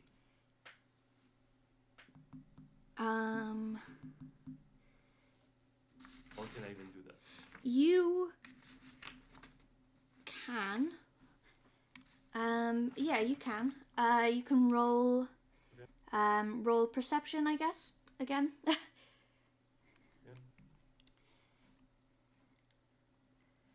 Oh my! You are not gonna believe what I rolled. What? I rolled a nat 1 again. Oh my god. And see, the issue is, it's not even just that, like, the online one is rigged. I'm rolling real dice, and I've still rolled really badly. We just have awful luck. No. This is why I specifically asked to roll something random before I do anything, because I knew this was gonna happen. Yeah. On a 1, you think he is the strongest looking person on the planet. Yeah. You were terrified. Okay, if that's the case, okay, I'm trying to think in terms of my character. Can I grab Jest? Yeah, I think that would be your action, though, if you did do that. Yeah. Yeah. Yeah. And Okay. can I throw him as a bonus action? You can. I will say that. Well, Jesty, are you going to allow that? Will you let him pick you up and throw you? I'm gonna let him do that. You're gonna. Okay, so yes, you can. Roll. Yeah, roll to see if you hit him. With you know what? I say advantage because I think it's pretty hard to miss another person with another person. No, I'm not throwing it at him. No, I'm not doing that. Oh. No. Wait. Okay. I'm gonna to try to throw him like Away. Me, so Okay. as far away from Yeah. Okay. Like Yeah, one you of can the do that. I was not about to throw just. I thought that's what you were doing. Okay. Yeah. Just roll a d20. I'll say you're pretty strong. Let's say beat a 10. Hopefully. Wait. What? Oh, he's 16. Yeah. It would. Yeah. It would be strength and athletics. I guess strength athletics. Yeah. See if you can pick him up. He's 16 anyway, so it's fine. Ah, wait. Pick is one roll and throwing is another roll, right? I will say that they're all. You know what? Yeah, picking him up is one roll, and then you can throw him, but how well and how far do you throw him, depending on how well you roll a Okay. second time. Okay, yeah. So pick wise, I rolled like 16, so I Okay, pick him yeah, up. you pick him up pretty easily, and you're gonna throw him. And what is the throwing? Is Uh, it athletics or what? Yeah, athletics as well. I think strength Okay, athletics. 9. I have +5 in athletics, so that's 14 total. Okay, yeah, you. So which way do you want to throw him? Because I think you'll probably hit it I spot want to on. throw him back down 2. Like this one? Like down 2. This way? Yeah, exactly. Right here. Jesus, throwing me 20 feet away. Okay, yeah, he's over there. Okay. Do you have any bonus actions you can do? Because I'm gonna say that was all your one action. No, that was my bonus. Oh, okay. Oh, okay. Um, Bonus action. yeah, I think Yeah, picking no, him I up. wanna do it. Okay. Yes. Do you want to move? Because you still have movement. I wanna move one to the right, and well, actually, do I know what is the range of a normal ranger? It would be far enough. It'd be like, I'm not sure what's a normal Okay. amount. Like 60 feet, they would be able to hit No. you from here. Okay, so they can. Okay, no, they can hit Jesse as well. Okay, basically, I want to stand here or on the right. Basically, I want to stand in the middle. So because I have a shield, I want to try to intercept any if he tries to Okay. shoot at Jesse again. So Yeah, like yeah. stand one to the right. Okay. Sure. Okay. Justy, it's your turn again. Okay. Well, I should probably just. I think I'm in quite a good position, so I don't think I necessarily need to move really. I'm just going to try and do Ray of Frost again then, I guess.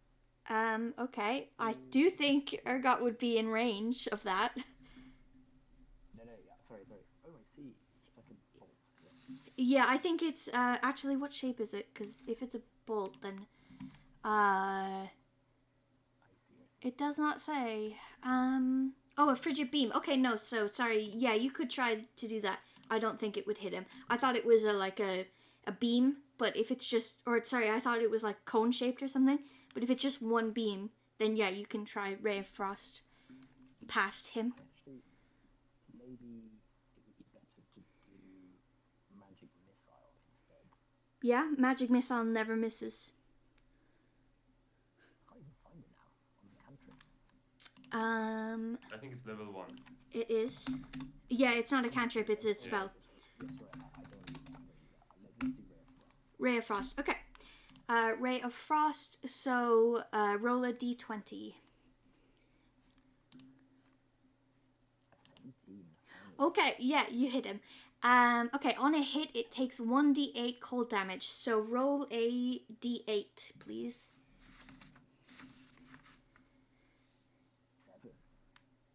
Oh, a what? Sorry? Nice. A 7? 7. A 7. Okay, perfect.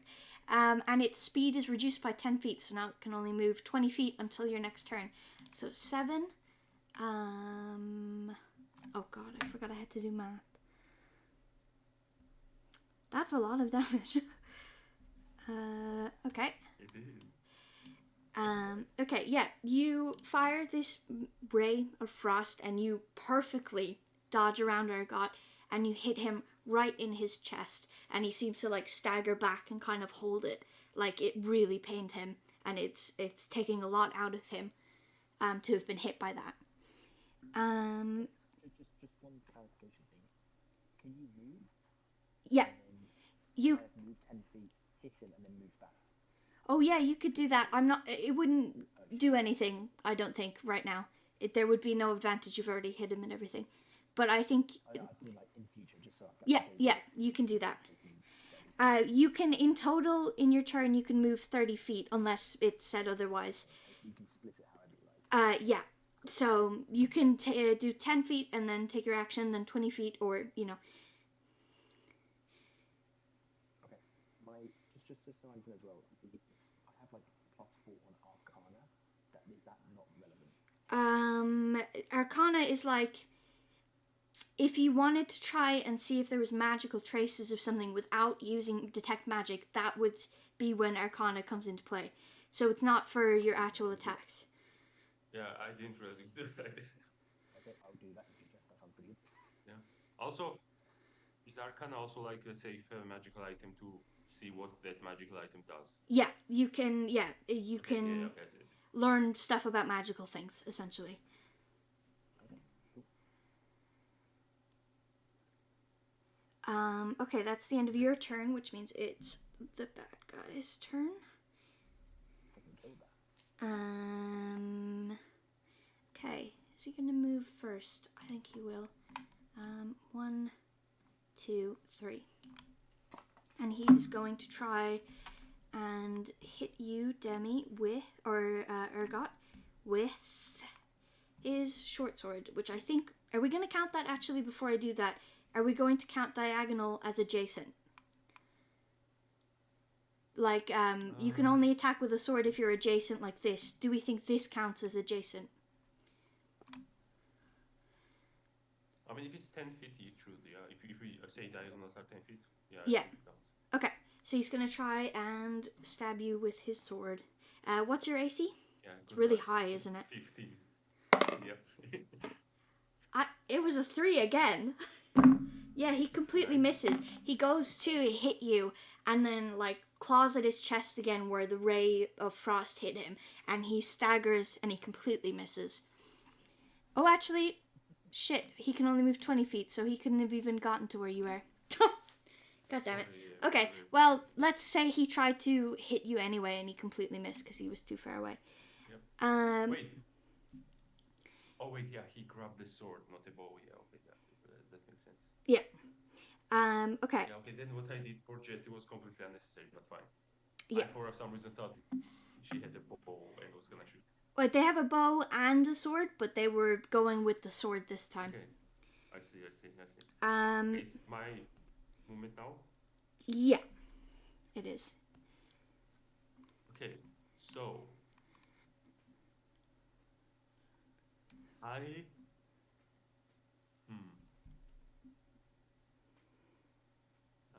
thinking.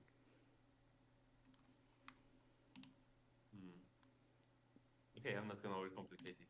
I walk up diagonally basically to him, adjacent. And yeah, I just attack him I punch him with my hands because I only have a shield. Okay.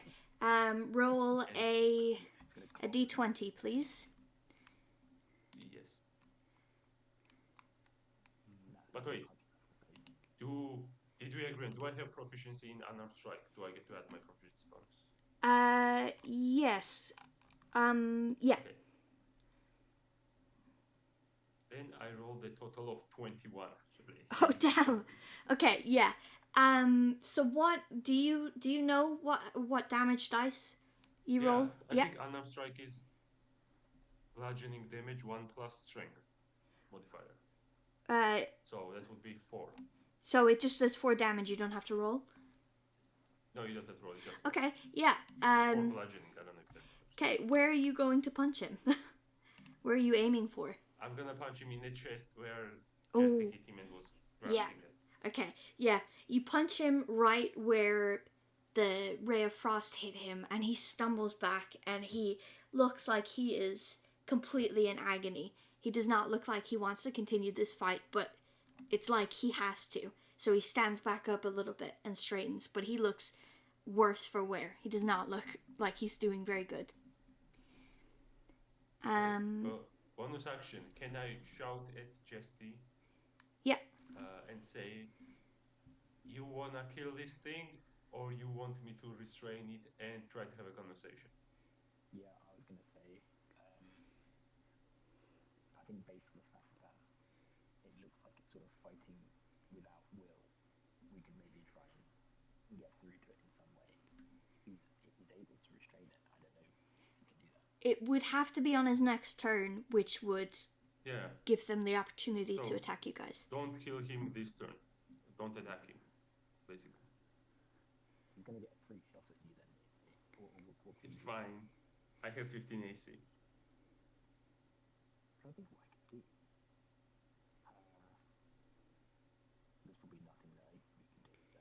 guess I could try and restrain him. I don't know. I Well, guess. what cantrips do we have? What cantrips do we have again? What? What cantrips do we have? Cantrips. I have Toll of the Dead, which is just like kill him probably. I have Mage Hand, which I don't know. I mean, well, actually, there's a barrel right next to him. Is that under £10? Probably. I don't think there'd be much in it.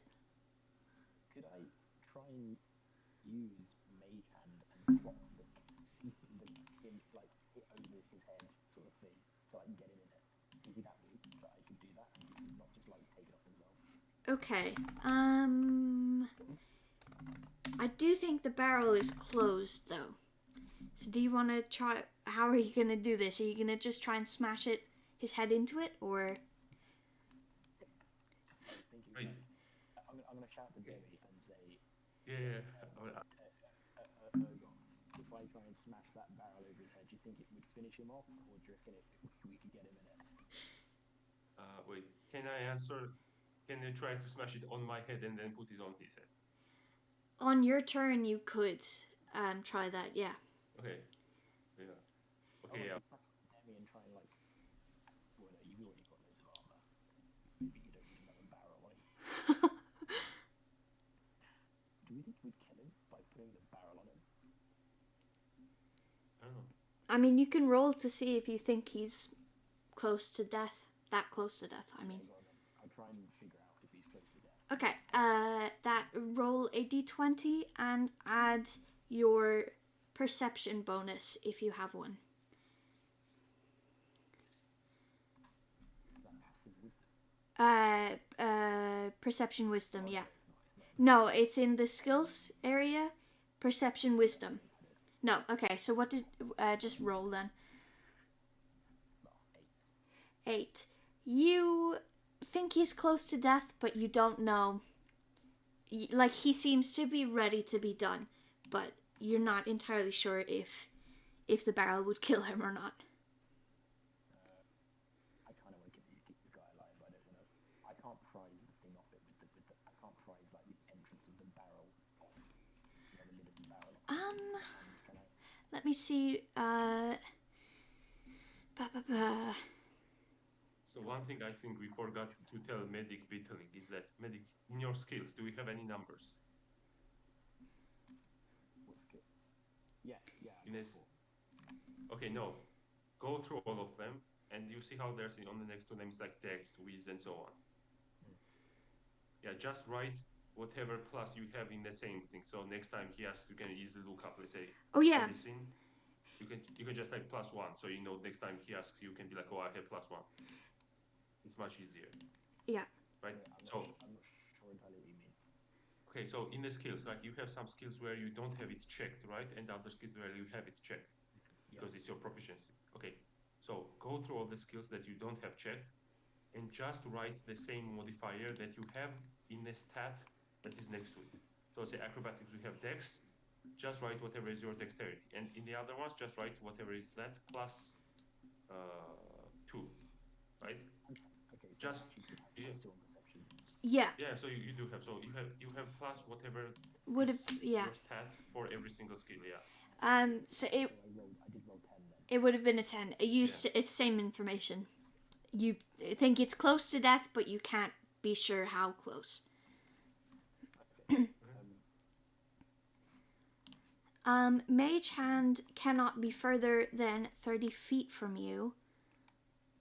So if you moved up 1, it could go to the barrel. And,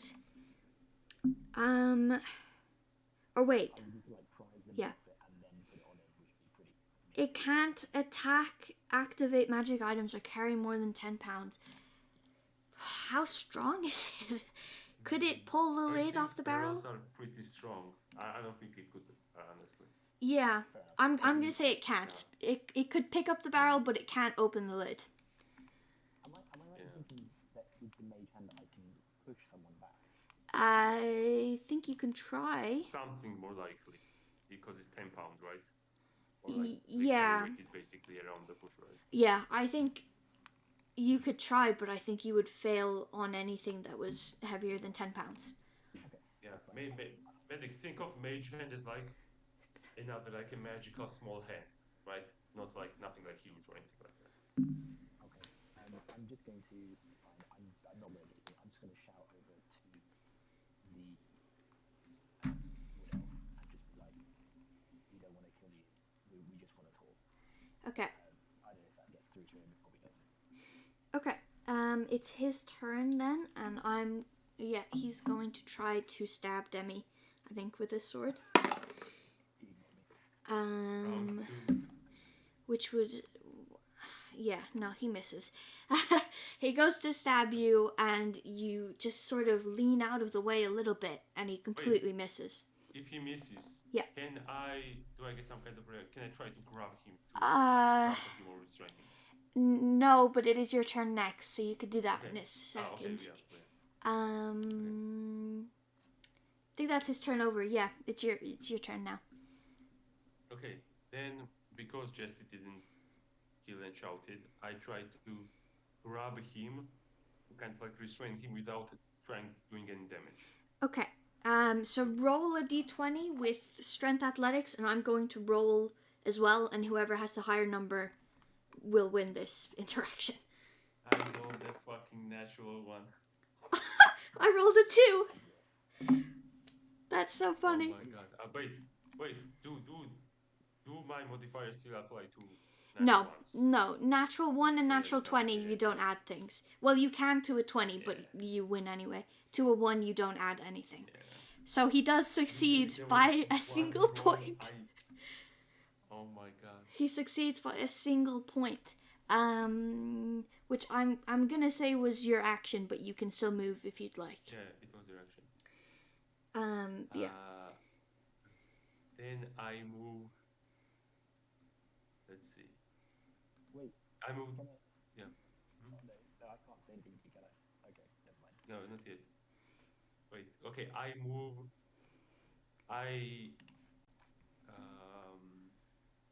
Let's see. What can I do? But my action was used because I tried to grapple him. Yeah.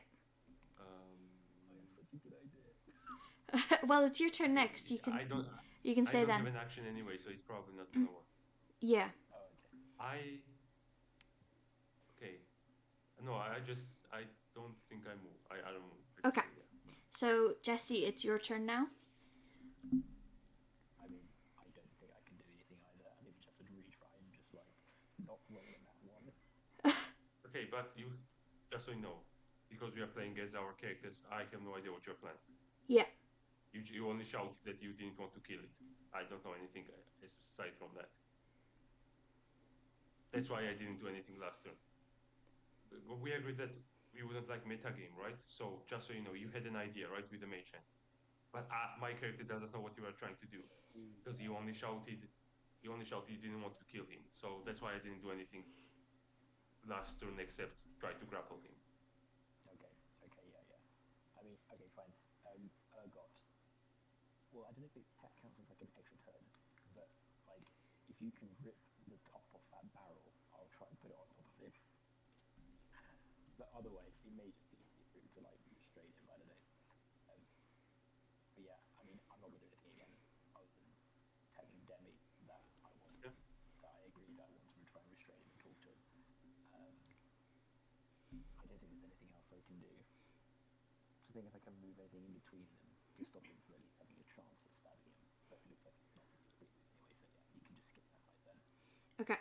I will also say, I forgot to say that each turn is in universe lasting about 6 seconds. So everything that happens quick. So I think that, I don't think Ergot would be able to pull off the lid and do something else in those 6 seconds.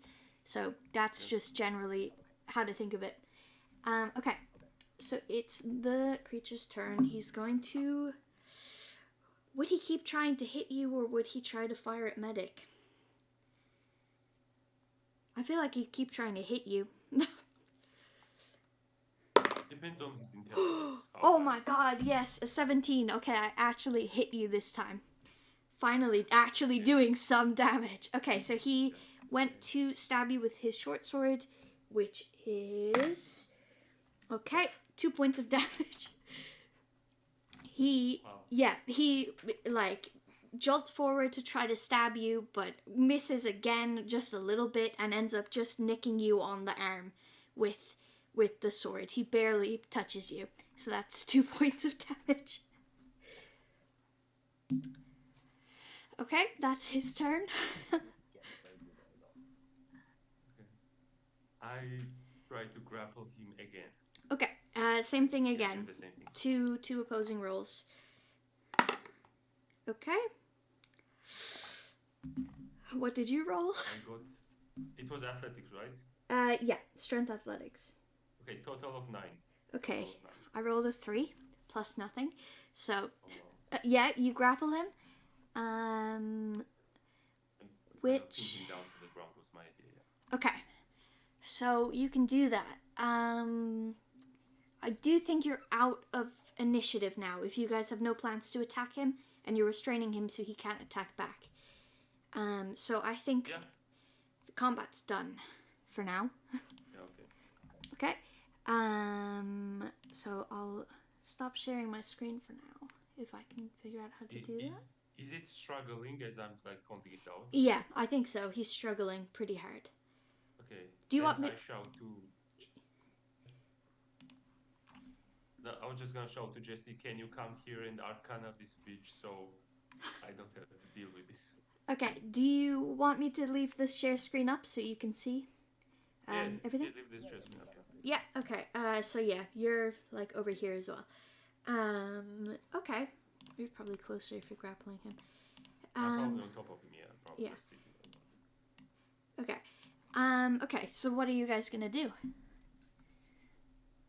I know. I want to arcana him. What would that entail? Well... I was saying, like, see what it's made of, because it doesn't seem like a living being. Yeah. I'm trying to, see what's going on magically. Okay, so roll a d20 and add your arcana to it. Okay, so it's plus 4 to 3. Fantastic, so that's a total of 7. Okay. You can tell that it is magical in essence. This isn't anything other than magic. It is definitely magic, but you don't know what kind of magic. Probably necromancy is your best guess, but like you have no idea. I tell Jesse, you wanna investigate that whatever is left of that blood pool on the right while I hold him down? Yeah, you can try and get something out of it as well if you want. Is it this thing is like struggling, right? You said you're like trying to get one. Yeah, so actually I think every once in a while he's gonna try and break free. So maybe after casting he's gonna try to break free, and maybe Jesse, you can do one more thing, and then he's gonna try to break free, where we'll do the same thing again, both of us opposing rolls. Or gotten me. Okay, so yeah, Jesse, you can go do something. Yeah, I'd like to. Yeah, that's a pretty good idea. I'd like to run over to that spot that he kind of spawned out of. Over here, yeah. And have a little look and try and see if I can detect anything from it or anything that's changed. Okay, do you want to use detect magic, or do you just want to do an arcana roll again? Another arcana roll. Okay. And also just generally look at the area. Yeah, okay, so make an arcana roll, a d20, and then afterwards make a perception roll to see the general. Well, I rolled a nat 1. Okay. Fuck, none of us are rolling well today. No idea. I knew this was gonna happen. I've literally rolled a nat 1 so many times. I have also rolled a nat 1 at least once this time. Yeah, you don't know. You don't know. You've no idea what's happening here. Do I like see anything though? There's still a bit of blood there, or is it all just like dried up? You do see. Roll for perception. Yeah, I mean, I will say you see that it is just the exact same as before the guy came out of it. There's dried blood on the floor, and there's some symbols carved into it, or like drawn into it in the dried blood. Like it had been drawn when it was wet, and then the blood dried.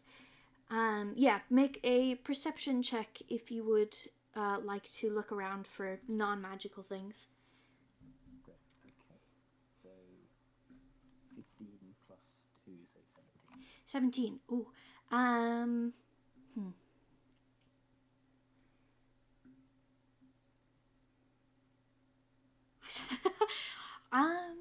You don't really notice anything. Yeah, you don't really notice anything. Actually, you know what? You do notice that the runes in the blood, they're two different types of runes. One, you vaguely recognize. You don't know what it is, but you vaguely recognize it. The other, you have absolutely no idea. You've never seen it in your life.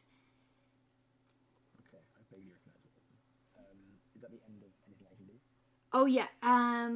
Yeah, we're not really in turn-based anymore, but I'm going to say that the guy is going to try to break free again. Yeah, of course. So, yeah, roll and then we roll against each other. Ooh. Okay. Yep. Okay, let me see. I have +5. 15 in total. Okay, I rolled a 19. So he does succeed to get out of this hold. He throws you off, let's say 10 feet. He throws you off and he stands back up. And roll for initiative. He's going to try and attack you guys again. Okay. Wait. You think he's already used his action to try to throw me off, or are we gonna go into initiative? I will say that was his action. Yeah. Okay. He can still move on his turn, but that was his action. Yeah, of course. Yeah. Okay. So everyone roll for initiative again. 15 initiative plus 116 total. Okay, so 16. Jesse, what did you roll? That one. Okay. That one. I rolled a 9, so it is Urgot, then me, then Jesse. So Urgot, it's your turn first. Okay.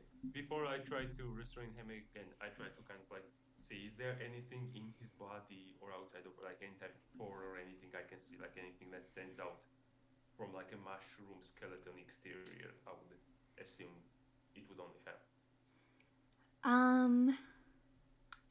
What are you specifically looking for? Like a weakness or? I'm looking for like if there's like some kind of core or something to see, like, is it? I'm trying to see, is there some kind of source of magic or anything I would see that would be like, okay, this shouldn't be on a dead person that has been revived. Okay. Something out of place. Roll perception with advantage. So roll twice, take the higher roll. Holy shit. Okay, 16 is the highest, and I have perception +3, so 19 total. Okay, you do notice that the figure before, it's the same person, but the way they appeared before, the one eye that was intact was green, and this time it is bright blue. The exact same color of blue that the mist was when they disappeared, when you threw the rock at them. And that's about as all you notice from their appearance. Okay, then I woke up to it, and I try to gouge the eye out. Okay. Fuck, what role would that be? Maybe... Probably just strength, maybe. Yeah, roll... Ooh, would it be strength? Or dexterity, maybe. Or dexterity, actually. Yeah, roll dexterity to try and grab his eyeball. A 9 total. A 9 total. You claw at his face and you do some damage. I'm going to say 1 hit point of damage. You do a little bit of damage, but his eye is still intact. He's just sore now around his eye. Okay, that's just my turn then, I think. Okay, then it was his turn. He's going to try to stab you. 15. What's your AC? 15. Okay, meets it, beats it, so that does hit. 15, so he's going to try to stab you. Or he does stab you, sorry. For 2 points. Yeah, meets it, beats it. For 2 hit points. Again, not much. I keep rolling really badly. Yeah, he just is mad that you clawed at his eye, so he just wildly swings out and catches your face with the tip of the sword, and it kind of cuts a line in your face, but doesn't do much damage. And then it is Jesty's turn.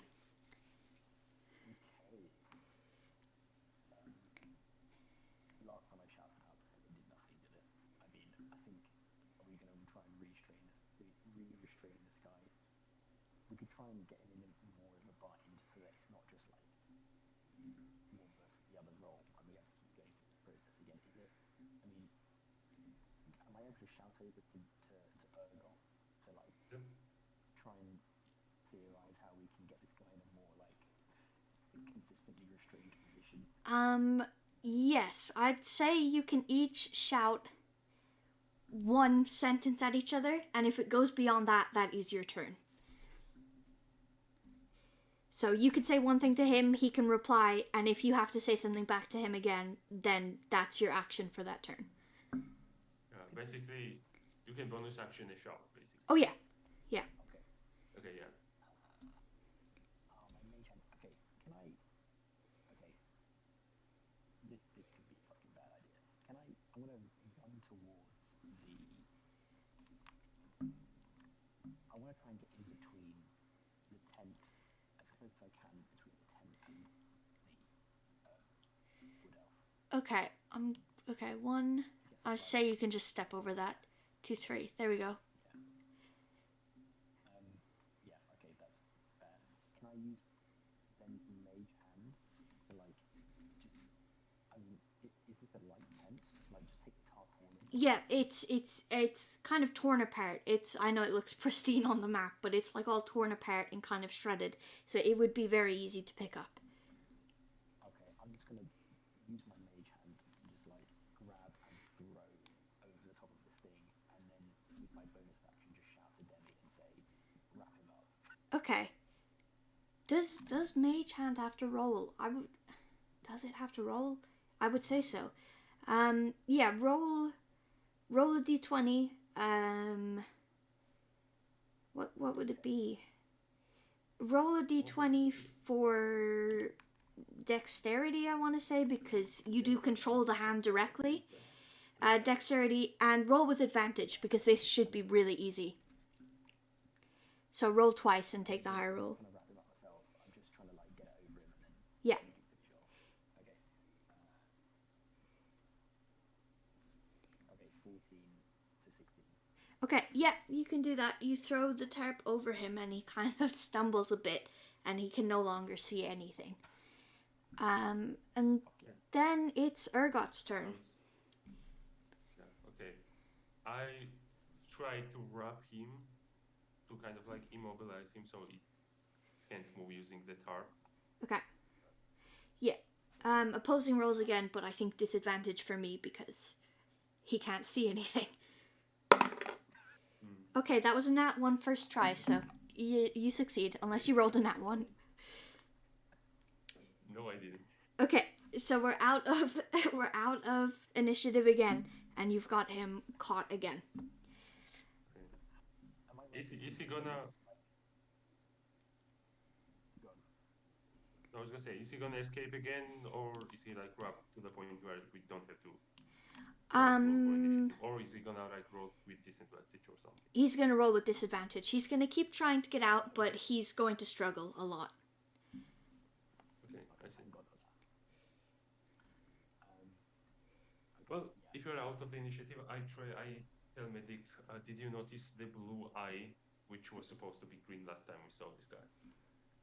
Yeah, I mean, wait, did we not even, that eye was remaining, we didn't pick it up, did we? No, I couldn't gouge it out. No, as in before, on the trail. No, I No, mean, it is the entire person. yeah, remaining as in he is missing half of his face and only has one eye. Oh, I thought it was that, like, he blew, I thought, oh, maybe I've just mixed up the two. I thought that he exploded and the only thing remaining was an eye. No, he just had No, one green eye. Yeah, nothing was there except the stone. Okay. I wonder what that would mean then. Would that mean that, like, the thing that was in front of us wasn't necessarily dead? I don't really know. Can I ask Jesty to try to arcanate again, or is that kind of cheating because we already did it once? You didn't. What did you try to arcana? You tried to arcana the runes. Did you try and see what was up with him? No, yeah, we tried to arcana him as well. Okay. You could try perception other than arcana, but I do think trying Arcana a second time would be a bit cheating. Yeah. Okay. Yeah, I agree. I think Okay. you rolled quite a good perception yourself, didn't you, at the time? Yeah, and we saw, and what that gave us was the blue, the eye that was the blue this time, green last time. Okay, can I? He's restrained now. I don't know if there's any way to poke his head out of the park without him kind of. His head is covered with it, right? Yeah. You could try and maybe cut a hole and pull his head through. Okay, I'm gonna take the small knife that is in my sorcerer's whatever it is backpack and just cut a little hole. Okay. And I want to take a really close inspection of the eye. Yeah, you can do that. Roll perception, please. Ooh, 18. Okay. What is my perception? 2 to 20. Okay. Yeah. It is like you saw before. It is bright blue. And it is specifically the exact same blue as the mist that he disappeared into. Right when you hit him with the rock, he like kind of disappeared into mist. It's the exact same color as that, and it is the exact same color as the blue thing that you kept seeing out of the corner of your eye on the walk over. I asked Jesty, does the eye look like an actual eye, or does it look like something else? Like, is it squishy, or does it look hard, like an artificial eye? Did he also perceive that? It looks natural, like it is their natural eye, but there is something unnatural about the color. Other than the fact that it's changed, it doesn't feel correct. Like something feels very wrong about the color. Yeah, okay. I asked Jess, do you think this eye is magical, or do you think the green eyes we saw were magical? I'm gonna say that because now you've noticed the eye, you can do an Arcana on the eye specifically. Because now you have more information. You can check if the eye is magical. That's why I was asking, yeah. Yeah. That's why exactly why I was asking Jesty, yeah. So you can, yeah. 7 plus 4, say 11. You get the feeling that this version is magical. This is the one that's unnatural, not the other one. This is the weird eye.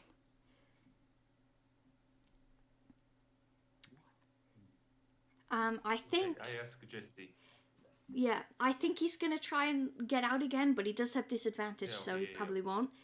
So yeah, you roll to keep him down, and I will. Oh my god, that was a nat 20. That's so upsetting. Okay, a 4. Oh my god. Well, he had disadvantage, so it's fine. A 4. Did you beat that? Oh, I was gonna say I also rolled nat 20. Oh, damn. What is gonna happen if there's 2 nat 20s? Well, actually, with disadvantage, you take the lower roll, even if the higher roll was 20. So he's actually rolled a 4. Yeah, but with just for future reference, if 2 20s. There was no disadvantage, what would have happened? 2 20s, I think.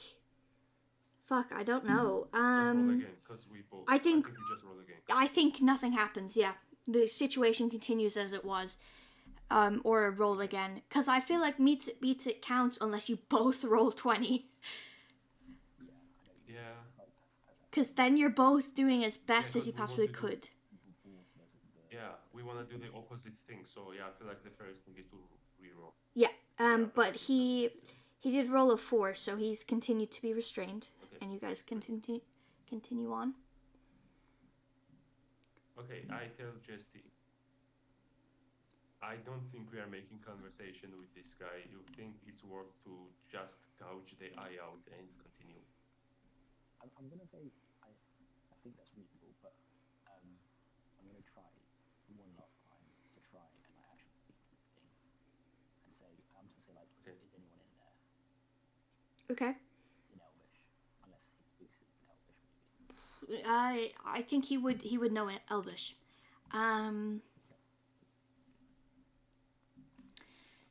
Do you have to roll for that? Not really. No, nothing. He just continues to stare blankly at you. Okay, then as soon as he says and he doesn't say anything, does it look frail? Is it kind of like made of bones? Or does it look like healthy, strong mushroom skin type of thing? It looks very frail. He's not Okay, healthy in any way.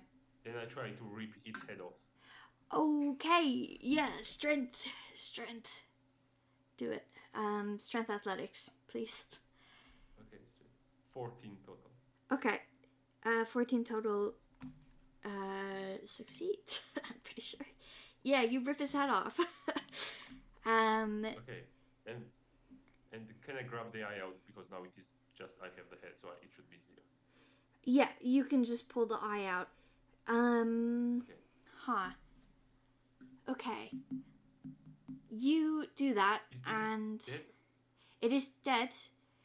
You pull the eye out, and you see from the corner of your eye that the blood patch starts to move again, and it starts to make its way over to the body, and it kind of assembles over it, and then sort of, it's like it blankets over it, and then suddenly there's nothing there. Like the blood falls to the ground with nothing under it. Yeah, blood covers it, and then like drains out, and there's nothing there. Sorry, hello, I'm back. I missed everything after the gouging of the. Oh, okay. I did a bad job of explaining it, so it doesn't matter. The dried blood kind of becomes liquid again and starts to move towards the body, and it covers the body, and then suddenly lays flat on the ground, like the body wasn't there. Like the blood kind of absorbs it, and then the blood becomes dried again, and the body is gone. The head has disappeared from your hand. You still have the eye, but the entire rest of the body is gone. I take the eye and bring it closer to my eye. Do I feel anything? I kind of like bring it really, really close to my eye and kind of like try to go. No, you do not feel anything, but you do notice that the eye is no longer blue. It is back to the green as it was before. Okay, I give the eye to Jesse and tell him, yeah, I don't feel like this eye is special. Okay. Oh, this guy's dead. I should get rid of him. I will quickly say, we're 4 hours into the stream right now. I really underestimated how long this was going to be. I was so anxious that we weren't going to have enough. I think I have another 4 hours left of material. So I'm going to be real. I don't think we'll finish it today. And if we're not going to finish it today, I do think stopping now would be a pretty good place to stop. Yeah. Okay. I have to say, by the way, this has been really, really cool. I've loved this so much. I'm glad you liked it. I was really worried that you weren't gonna. I don't know why. I was just... I'm glad you liked it, though. I was not concerned. I wasn't like... I did not realise that I'd be like so fully into like... I thought it would be way more difficult to like come up with ideas and like do certain things. Yeah. Seriously good. I'm looking forward to the next session. This is why you can never really guess how long this is going to take, because the stuff that just happened is 2 paragraphs into what I have written. Everything that happened in the village was made up. I bullshitted all of that. I didn't think you guys were going to stay in the village. I didn't have a name for anyone. I don't even have the name of the god. I don't know what their god is called. Like, I completely bullshitted everything. So, you guys, yeah. It's fun to see where you guys stick like around for and what you guys don't do, because I don't know why. I just didn't think you would stay in the village, but you got a lot of good information from it that you wouldn't have known otherwise, which is fun. I think for the next one, because I've literally only got my laptop and I'm like using my AirPods as my microphone and stuff. For the next session, I think I'll be back in the UK, so hopefully I can stream it a bit better and we can get more people watching and stuff. Yeah. I mean, regardless, it's been really fun, but it would be cool to have like people interacting as well at the same time, bringing ideas. Yeah, that's what I was. Yeah. Super fun, just like this. That's what I thought was going to be fun, was everyone having their chats there to help them with certain things. I did completely forget this was a charity stream, if I'm being real. Yeah, I think when we pick this up, yeah, I was able to donate, but then with the one that we did last time, I wasn't able to donate on that website. I don't know. Okay. I don't know. I think what because mine was a bit scuffed sorting out. It doesn't necessarily need to be through that link, does it? No, it doesn't. It was just on my YouTube. yeah. The fundraising thing that I can like. Oh yeah. Didn't let me do it this time. Yeah. It was really annoying, and I was out of time, so I wasn't able to. But I will do that for the next one. I'll make Yeah. an official fundraiser. That would be great. Because yeah, I tried to set it up with the same website you used, but they didn't have PCRF as an option, so I had to go through their official website. But it would be a lot easier if people didn't have to sign up to donate. Okay. Yeah. Also, is it possible? Because I mean, obviously Oblivion forgot. Yeah. I kind of had an inkling that might have happened. But is it possible for someone to join the campaign like later in? Yeah. Definitely. Definitely with longer campaigns, it's very easy. For this one, it would be fine. Yeah. I could just, I don't know, you. Yeah. If he remembers next time, if he wants to join next time, he could join from here. And maybe he just walks through the woods and says, "Whoops, I was late. Can I join you guys?" You know. Yeah. So if anyone else could join, because I know Jake really wanted to join but couldn't make it this time, he could totally join for the next time. If he's watching. Also, as a side effect, I think because me and Betty are kind of like main people, I feel like let's go through this campaign and then do an actual ASMRcraft DnD thing. I would absolutely love to. I have written this one to where the ending is like a teeny tiny little cliffhanger where I could continue after with the same story, or I could just make something new. Because I don't know. I know making your character, well, Demi, you had everything done beforehand, but Medic, you were kind of on the spot to get it done quickly. You could, now that you kind of get it, you could spend ages making your character behind the scenes and play as someone different if you wanted to. Yeah. Also, you go ahead, Medic. No, what I want to say is gonna take a lot of time, so if you have a quick thing, you should probably say it. Oh no, I was just gonna say, Beetle, if you could send me, if you want to, just the paragraph of lore and like stuff that we've gone through, just so I don't obviously spoil it. Oh yeah. I have an I mean, if you're happy for me, I would like to do like a video where I kind of do like a relaxed ASMR reading of it, and then I'll basically tell people what happened during the stream, because kind of, obviously we can't do this as ASMR, but I like to kind of do like, this is the thing you can engage with on the stream, but then I'm gonna do like a recap ASMR video.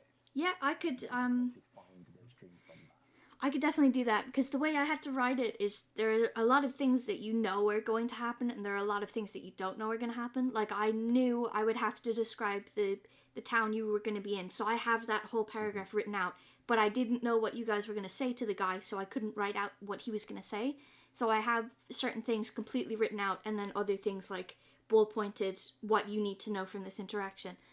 So I could send you all that without spoilers. So I'll get rid of anything that's spoiling later.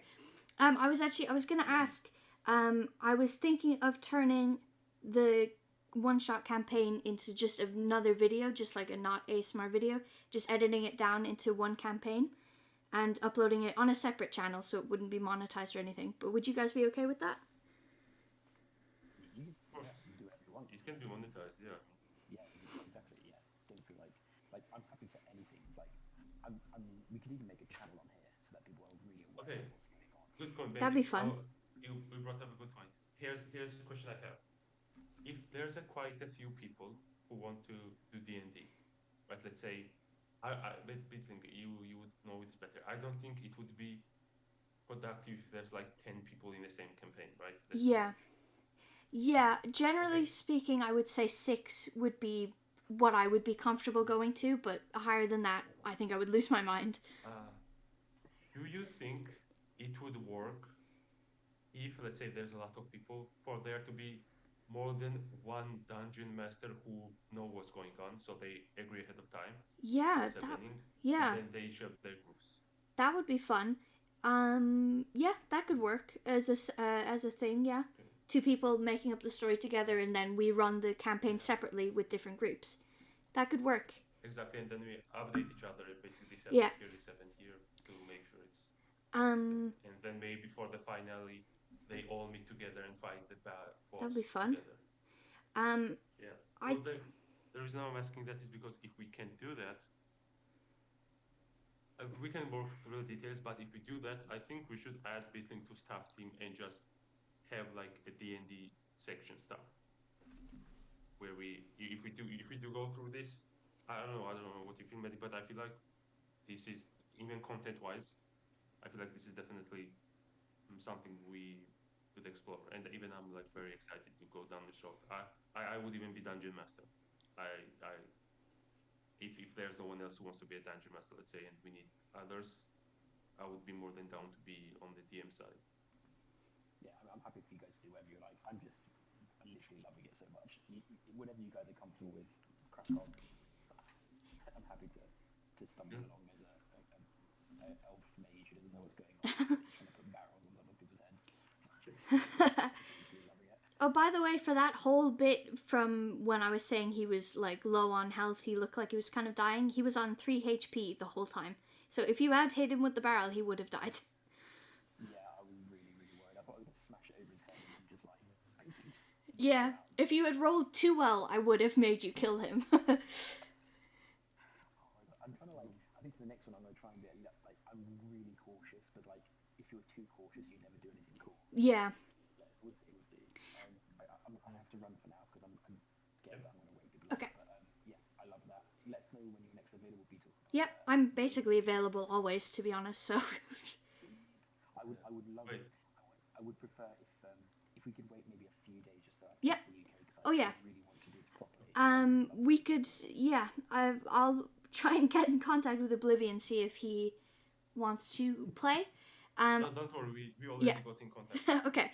We were expecting an answer for his behavior. I do think for the next one, I think Oblivion can join, and then maybe one other person who hasn't played for just this one shot, and then after that, anyone, just for the sake of not overcrowding this. But Oblivion has a free slot; he can come join whenever. Yeah, well, let's do one shot when you do your video. That would be good because it will also be kind of like a promo. If we can do like ASMRCraft DnD thing, and also we could, because we are doing designing season 6, right? This is why I said we should have Bitling to the staff team as well. We could brainstorm ideas of how the DnD and Minecraft could be connected. Ooh, that would be fun.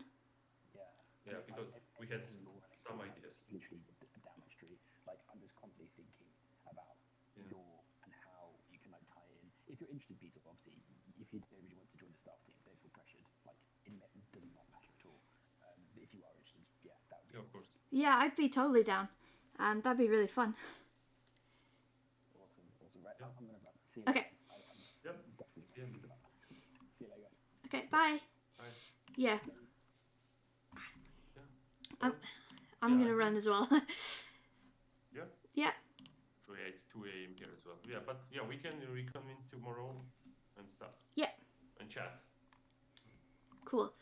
Yeah, I'll see you tomorrow then. Yeah. Okay. Bye. Bye. Cool. Is that... Yeah, my mic is still on. Okay, that was awesome. I'm so glad everyone liked it. That was so much fun. God, I love writing for D&D so much. It's exactly the kind of thing that I am good at, I think, or just am into. But yeah, it is 1 a.m. and I was meant to end this hours ago, so I'm gonna go to bed. But thank you to everyone who followed and showed up, because we passed my goal. If I get rid of this and this. We passed my goal. My goal was 55 followers. We're at 57, which is crazy in just one stream. Thank you so much to everyone who showed up and hung out, and to everyone who followed. And yeah, sounds like we're doing D&D again sometime soon, so that'll be fun. I'll give plenty of notice for when we continue, but